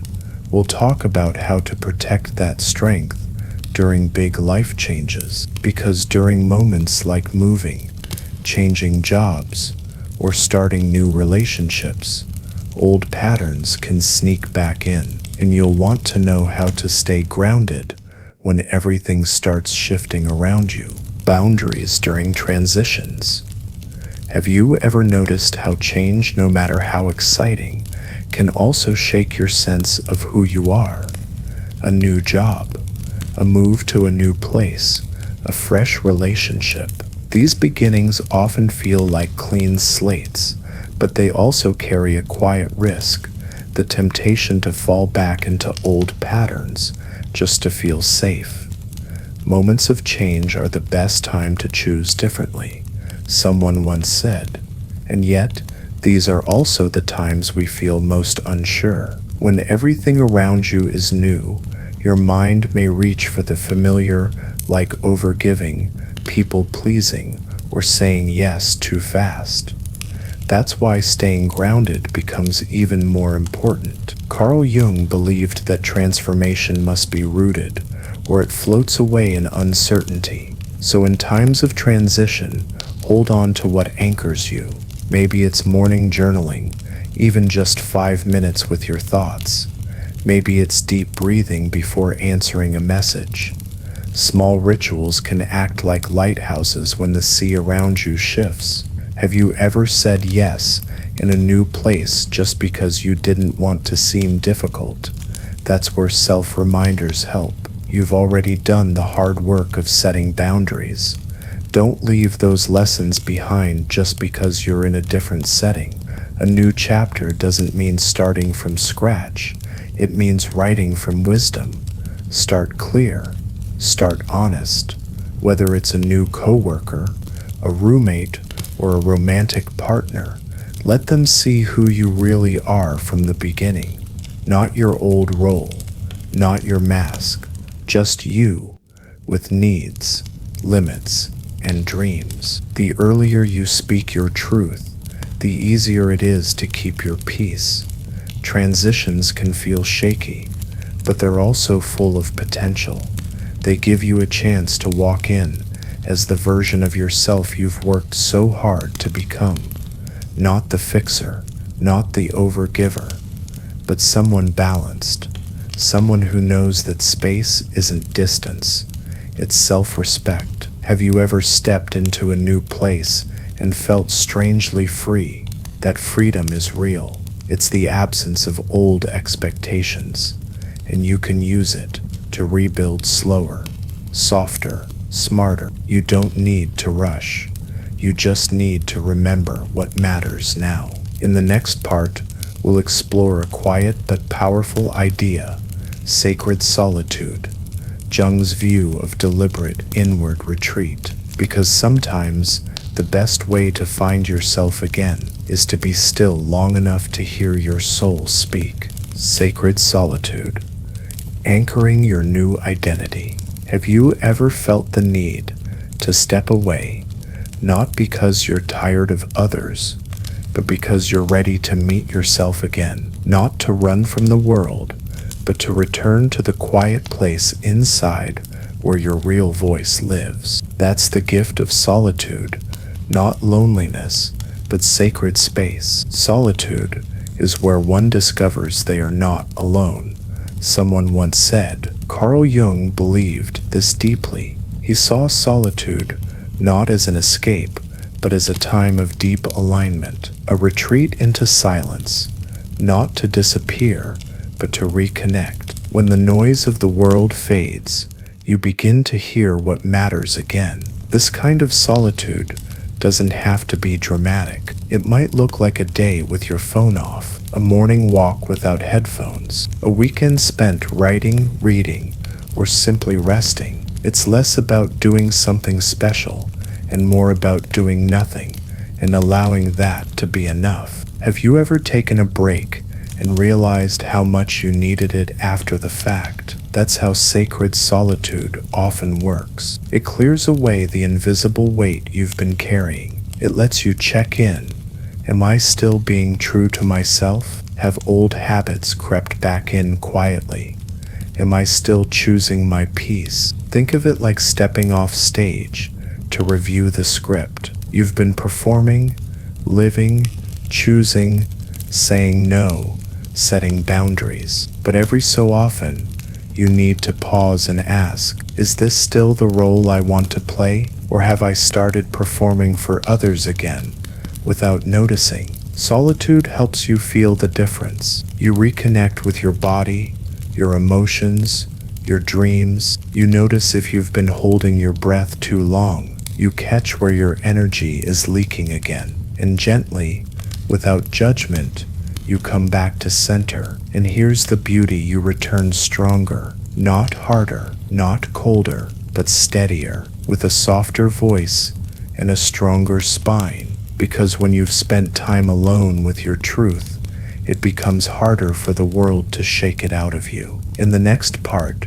we'll talk about what happens when that strength is misunderstood, how to respond when people call your solitude selfish or cold, and why their discomfort may have more to do with them than with you.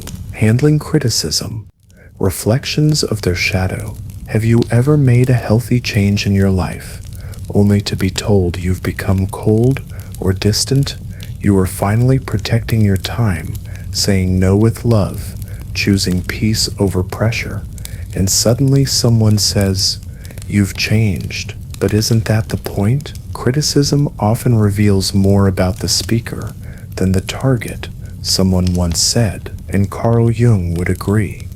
He believed that when people criticize you unfairly, they're often projecting something they don't want to face in themselves. Maybe it's their envy, maybe it's their guilt, but instead of dealing with that feeling, they put it on you. Have you ever had someone call you selfish for doing what's best for your mental health. That moment hurts, and your first impulse might be to explain yourself, to prove you're still kind, to go back just a little to how things used to be. But stop, breathe.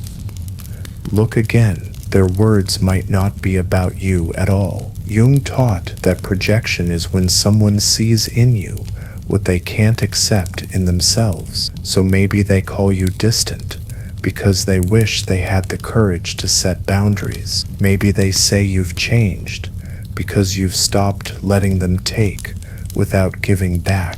It's not your job to carry their discomfort. Have you ever realized that staying silent can sometimes be the strongest answer when faced with criticism? You don't have to argue. You don't have to explain why your time matters. You already know.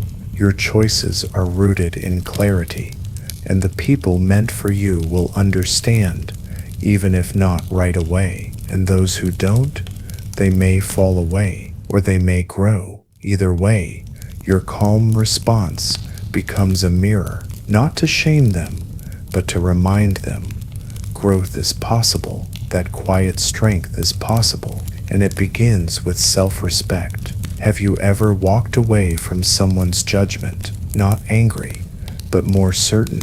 That's your compass now. You're not here to fight shadows. You're here to walk in your own light.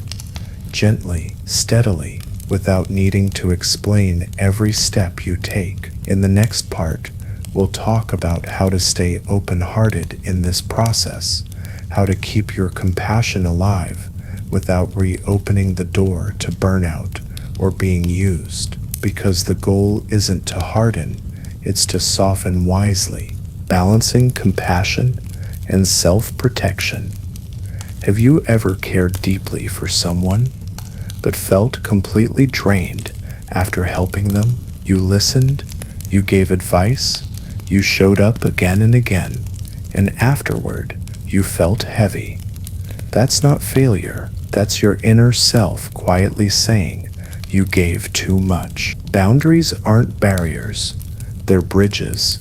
Someone once said, and Carl Jung believed this too. He spoke of holding the tension of the opposites. In this case, the opposites are compassion and self-preservation. One wants to reach out, the other wants to hold back, and the wisdom lies in finding where they meet. Have you ever felt guilty for saying, "I just can't help right now," even when you were exhausted? That's when it's time to ask yourself, do I really have the energy for this, or am I crossing my own line again? Just because you can help doesn't mean you always should. Real compassion includes caring for yourself too.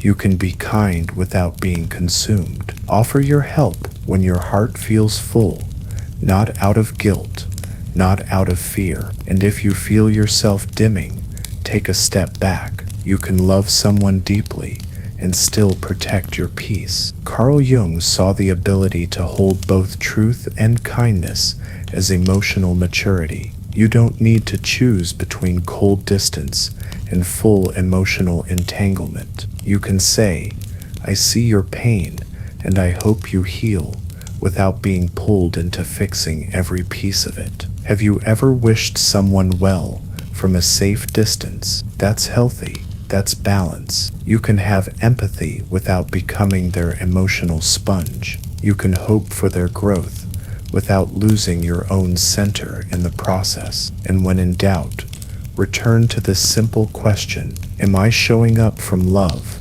or from pressure? If the answer is love, you'll feel light, steady, warm. If it's pressure, you'll feel tense, tired, maybe even resentful. Let that feeling guide your next step. In the next part, we'll pause to celebrate something people often forget: your small wins, the quiet moments when you chose to keep a boundary, the gentle no, the delayed response, the restful pause. These tiny victories are the building blocks of real, lasting change, and they deserve to be honored. Celebrating small victories. Have you ever said no to something small and then felt strangely proud of yourself? Maybe you skipped an event you didn't want to go to, or you ignored a message when your heart needed quiet. It didn't make headlines, but inside something shifted. You chose you, and that matters more than it may seem. Small hinges swing big doors, someone once said. These quiet moments where you listen to your needs instead of defaulting to yes are not minor. They are the beginning of trust. Not trust in others, but trust in yourself, that you can choose peace, that you can set a limit and still be kind. Carl Jung believed that personal growth often comes in quiet layers. We picture transformation as something loud, like a lightning bolt, but in real life, it's more like planting seeds, watering them every day, watching small sprouts push through the soil. That's what your boundaries are, tiny sprouts of your true self. Have you ever caught yourself choosing differently without even thinking about it? That's progress, real progress. You're no longer reacting from habit. You're responding with awareness. Each time you delay a reply, choose rest over performance, or take a walk instead of managing someone else's emotions. That's a win, and it deserves to be noticed. Celebrate yourself, quietly, kindly. You don't need applause. A soft nod will do. A deep breath, a moment of stillness, where you say, I'm proud of that choice. Because these micro victories stack up. They become the foundation of confidence, the quiet proof that you're changing from the inside out. Have you ever looked back and realized you're not the same person you were a month ago? That's not an accident. That's what happens when you keep choosing the small things that honor your peace. One step at a time, one no at a time, one moment of self-respect at a time. In the next part, we'll talk about how your journey, without trying to, can inspire others. Because when people see you living with boundaries, softness and strength, something stirs in them too. Your small victories can spark something big in someone else's life. Inspiring others, the ripple effect of sovereignty. Have you ever noticed how one calm person can shift the energy in a whole room, not by speaking loudly, not by demanding attention, but simply by being clear, steady, and peaceful? That's the quiet influence of someone who has learned to protect their energy. People feel your boundaries before you even speak them. Someone once said, when you calmly say no or take time for yourself without guilt, others notice. And while they may not comment right away, something in them begins to wonder, could I live like that too? Carl Jung believed that personal transformation isn't just personal, it touches the whole. When you live with balance, with kindness that includes yourself, you become a silent teacher. You're not preaching, you're not trying to convince anyone, you're just living differently, and that difference creates space for others to reflect. Have you ever had someone ask, you seem more relaxed lately?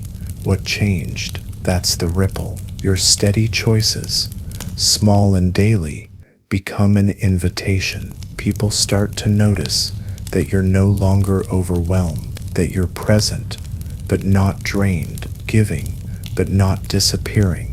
And that can open a door in their own minds. By showing what healthy boundaries look like in action, you give others permission to question their own habits. Maybe they stop answering every call. Maybe they start setting their own limits. Maybe they finally choose a quiet evening over another obligation. And slowly, the people around you begin to heal too. You don't need to lead anyone. Just keep living in alignment with your truth. Keep protecting your peace. Keep choosing with intention. That alone is powerful. That alone can change the atmosphere of a whole friendship, a workplace, even a family. Have you ever thought, baby, I'm not changing the world, but I'm changing this moment? That's enough. That's how every ripple begins, from one choice, from one person, and you may never know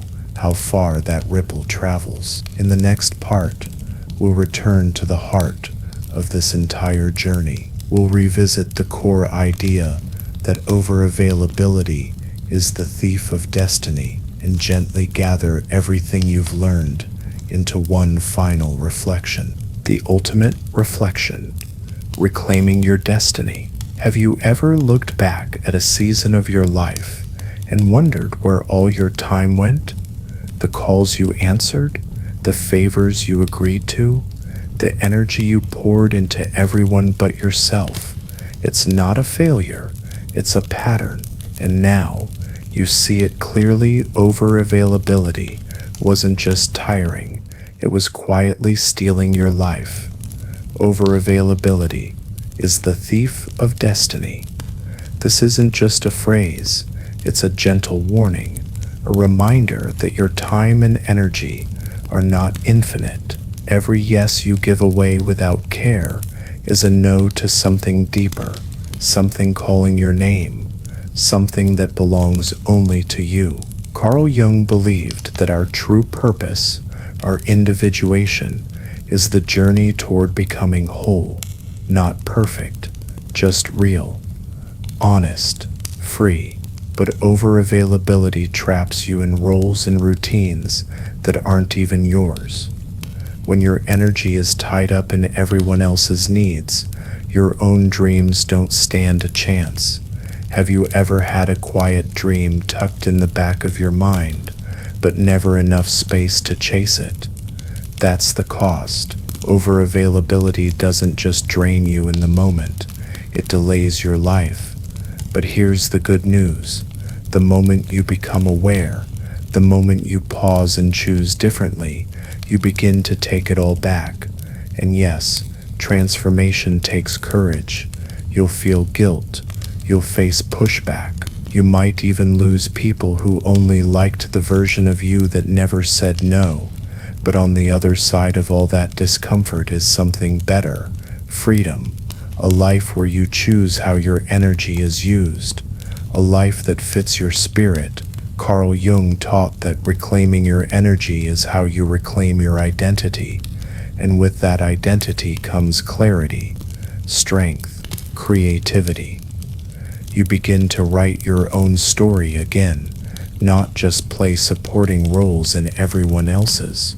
Have you ever imagined a life where your needs, your goals, your peace come first, not as an afterthought but as a foundation? That life is possible. It doesn't require grand changes. It begins with one decision to protect what matters most. You. In the next part, we'll talk about how to make this transformation stick. You've come so far, but now we'll explore small practical steps that can help anchor your new habits, so you don't drift back into the patterns you've worked so hard to leave behind. Practical action steps. Have you ever thought, I want to change, but I don't know where to start? Sometimes the biggest life shifts begin with the smallest steps. It's not about fixing everything in a day. It's about practicing new choices, one calm moment at a time. Tiny actions build powerful habits, someone once said. So here's one to begin with. Set a boundary week for 7 days. Say no to anything that feels draining. No guilt, no long explanations. Just quiet, firm choices. Then watch what happens. Notice how your body feels, how your mind slows down, how your energy shifts. Try journaling at the end of each day, not for perfection, but for awareness. Write down the times you felt pulled to overgive or say yes too quickly. How did you respond? How did it make you feel? This daily reflection is like holding up a mirror. You start to see the patterns clearly, and you start to see yourself more clearly too. Have you ever replied to a message before you even finished reading it? That's where timed silence comes in. When someone texts or calls, try waiting a few minutes before responding. Breathe. Let the anxiety pass. You don't need to disappear. Just don't be instantly available. In that pause, you reclaim your power. When you do say no, keep it simple. You don't need to explain your whole life. A gentle, "I can't do that right now" is enough. Let your no be kind, but clear. Let it protect your peace without dressing itself up in guilt or apology. And don't forget to celebrate every time you hold a boundary. Treat yourself to something small and lovely. A walk outside, a quiet cup of tea, a few minutes with your favorite book or song. You're rewiring your nervous system. That deserves more than just silence. It deserves recognition. Have you ever noticed how small wins make big shifts over time? Each choice you make to honor yourself adds a brick to the foundation of a new identity. Not the always there helper, but someone who listens inward first, someone who chooses wisely, someone becoming whole. In the next part, we'll look at how keeping these practices over time can reshape how you see yourself, transforming you from someone who was once defined by what others needed into someone who now lives by their own rhythm and leads from within. Long-term shift, becoming the sovereign self. Have you ever done something kind for yourself and realized it didn't feel like a battle anymore? That's the sign of change taking root. What used to feel hard, saying no, choosing rest, letting others handle their own lives, starts to feel normal, like breathing. That's not weakness or distance, that's growth. Identity is built by the choices we repeat. Someone once said, so every time you choose peace over pressure, quiet over chaos, or honesty over overfunctioning, you are slowly becoming someone new. Or maybe not new, maybe just finally you. Carl Jung believed real transformation happens little by little. He called it individuation, the process of becoming whole. Not perfect, not polished, just real. You stop living in roles others gave you and start living in your truth. And the truth is, you were never meant to be everything to everyone. Have you ever felt someone quietly respect you, not because you said much, but because of how you carry yourself? That's what happens when boundaries become second nature. People feel your steadiness. Some will respect it and adjust. Others may drift away, but either way, you stay grounded. You stop chasing approval. You start choosing alignment. And yes, you'll still have moments of doubt. That's part of being human. But those moments don't define you anymore. You know how to pause. You know how to come back to yourself. You've practiced enough now that your boundaries don't feel like armor.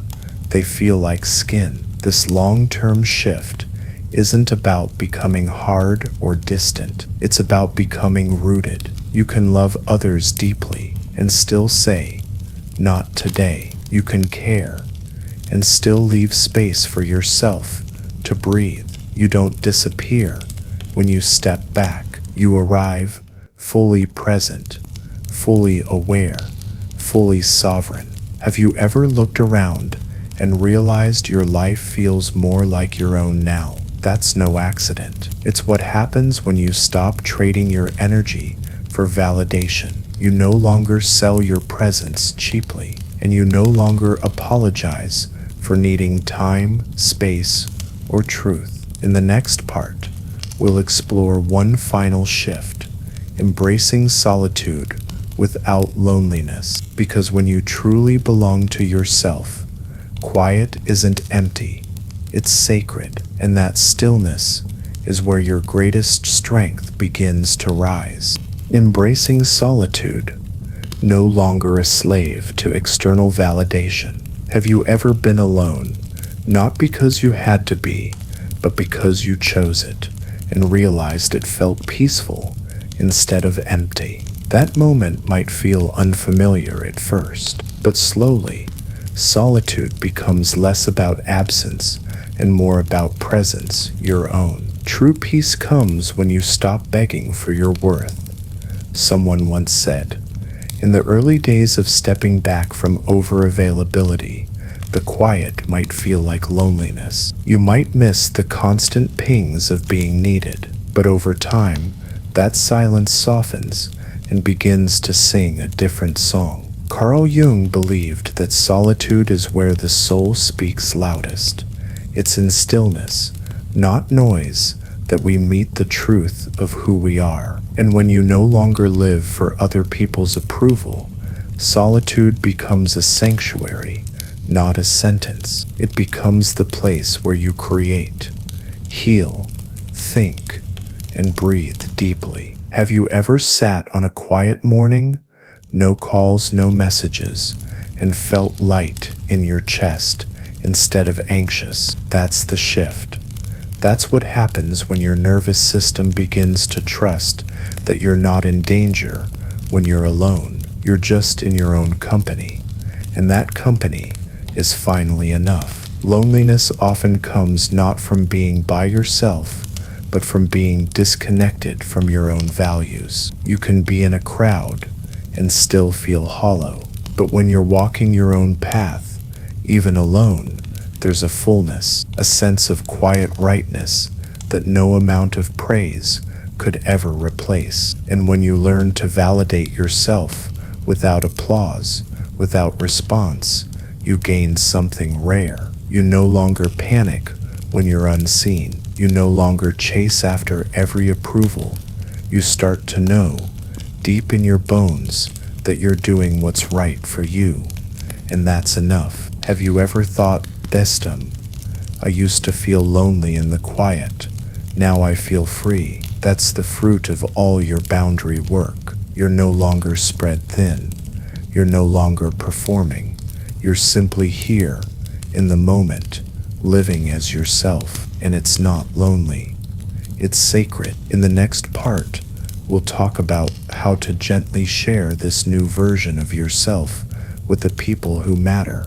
Those who are willing to understand, grow beside you, and meet you in this calmer, deeper space. Communicating your transformation. Have you ever felt a shift within yourself and wondered how to explain it to the people who've always known the old you? It's one thing to change in silence.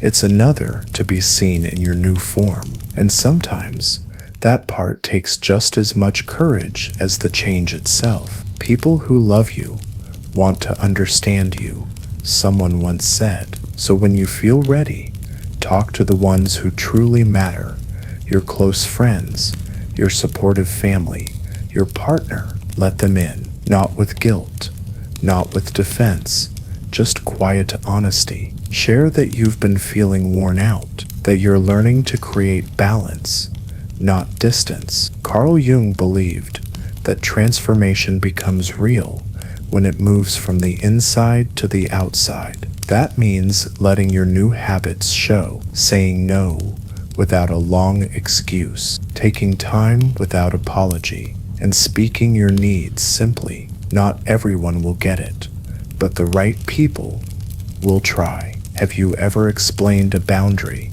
and felt lighter afterward? Tell them what to expect. Let them know you're still here, still caring, still you, but that you might not be instantly reachable, that you may need space before you respond, that not every text will get an immediate reply, but your presence is more honest now. Ask for their understanding, not their permission. If they respect your path, they'll listen. If they mock it, question it, or ignore it, that tells you something important. Real love adjusts. It doesn't demand you stay the same. Some people will surprise you with support, others may quietly fade. Either way, it brings clarity. You're building a life that protects your peace, not one that performs for praise. Authentic connections will rise to meet you, and the rest, let them fall away, gently, like leaves no longer meant to stay.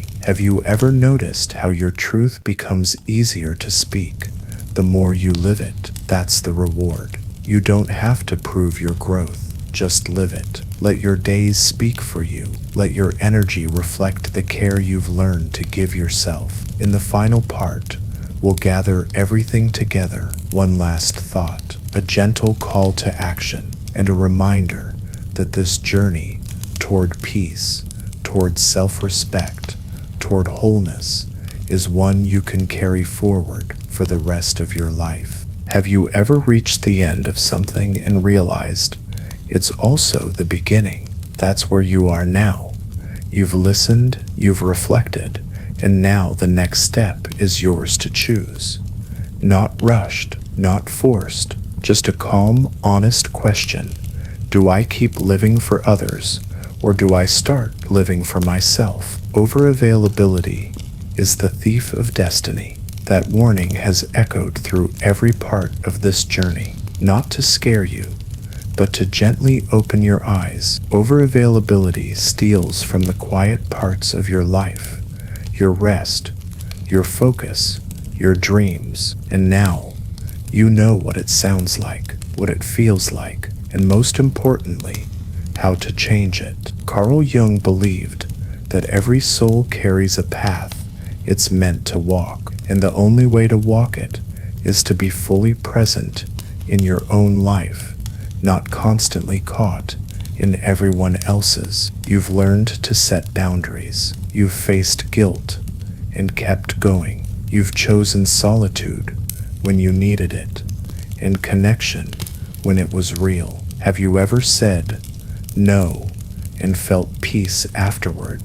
That was one brick in the new foundation you're building. A life that doesn't run on guilt, a heart that isn't drained dry, a path that belongs to you and you alone. Now the invitation is simple. Choose. Will you stay in old patterns, always available, always exhausted, or will you claim your time, your truth, and your future? If your heart is ready, say it, write it, whisper it, carry it quietly in your chest. I reclaim my destiny. If this journey spoke to you, you're not alone. Share your story. Let someone know what part of this helped you. You never know who might need to hear that it's okay to change, that it's okay to protect their peace, that they don't have to be everything to everyone. And if you want more teachings, more steps, more support, subscribe. Stay with this path. There's still so much to uncover. Jung's wisdom runs deep, and your life is still unfolding. Have you ever looked at your reflection and thought, tonight finally becoming who I was meant to be? That's not just a feeling. That's your soul recognizing itself. That's your life returning to its rightful owner, you. Thank you for being here, for reflecting, for daring to grow. Now rest. Let everything settle, and when you wake, begin again. One clear choice at a time. One no at a time. One quiet, steady yes to yourself.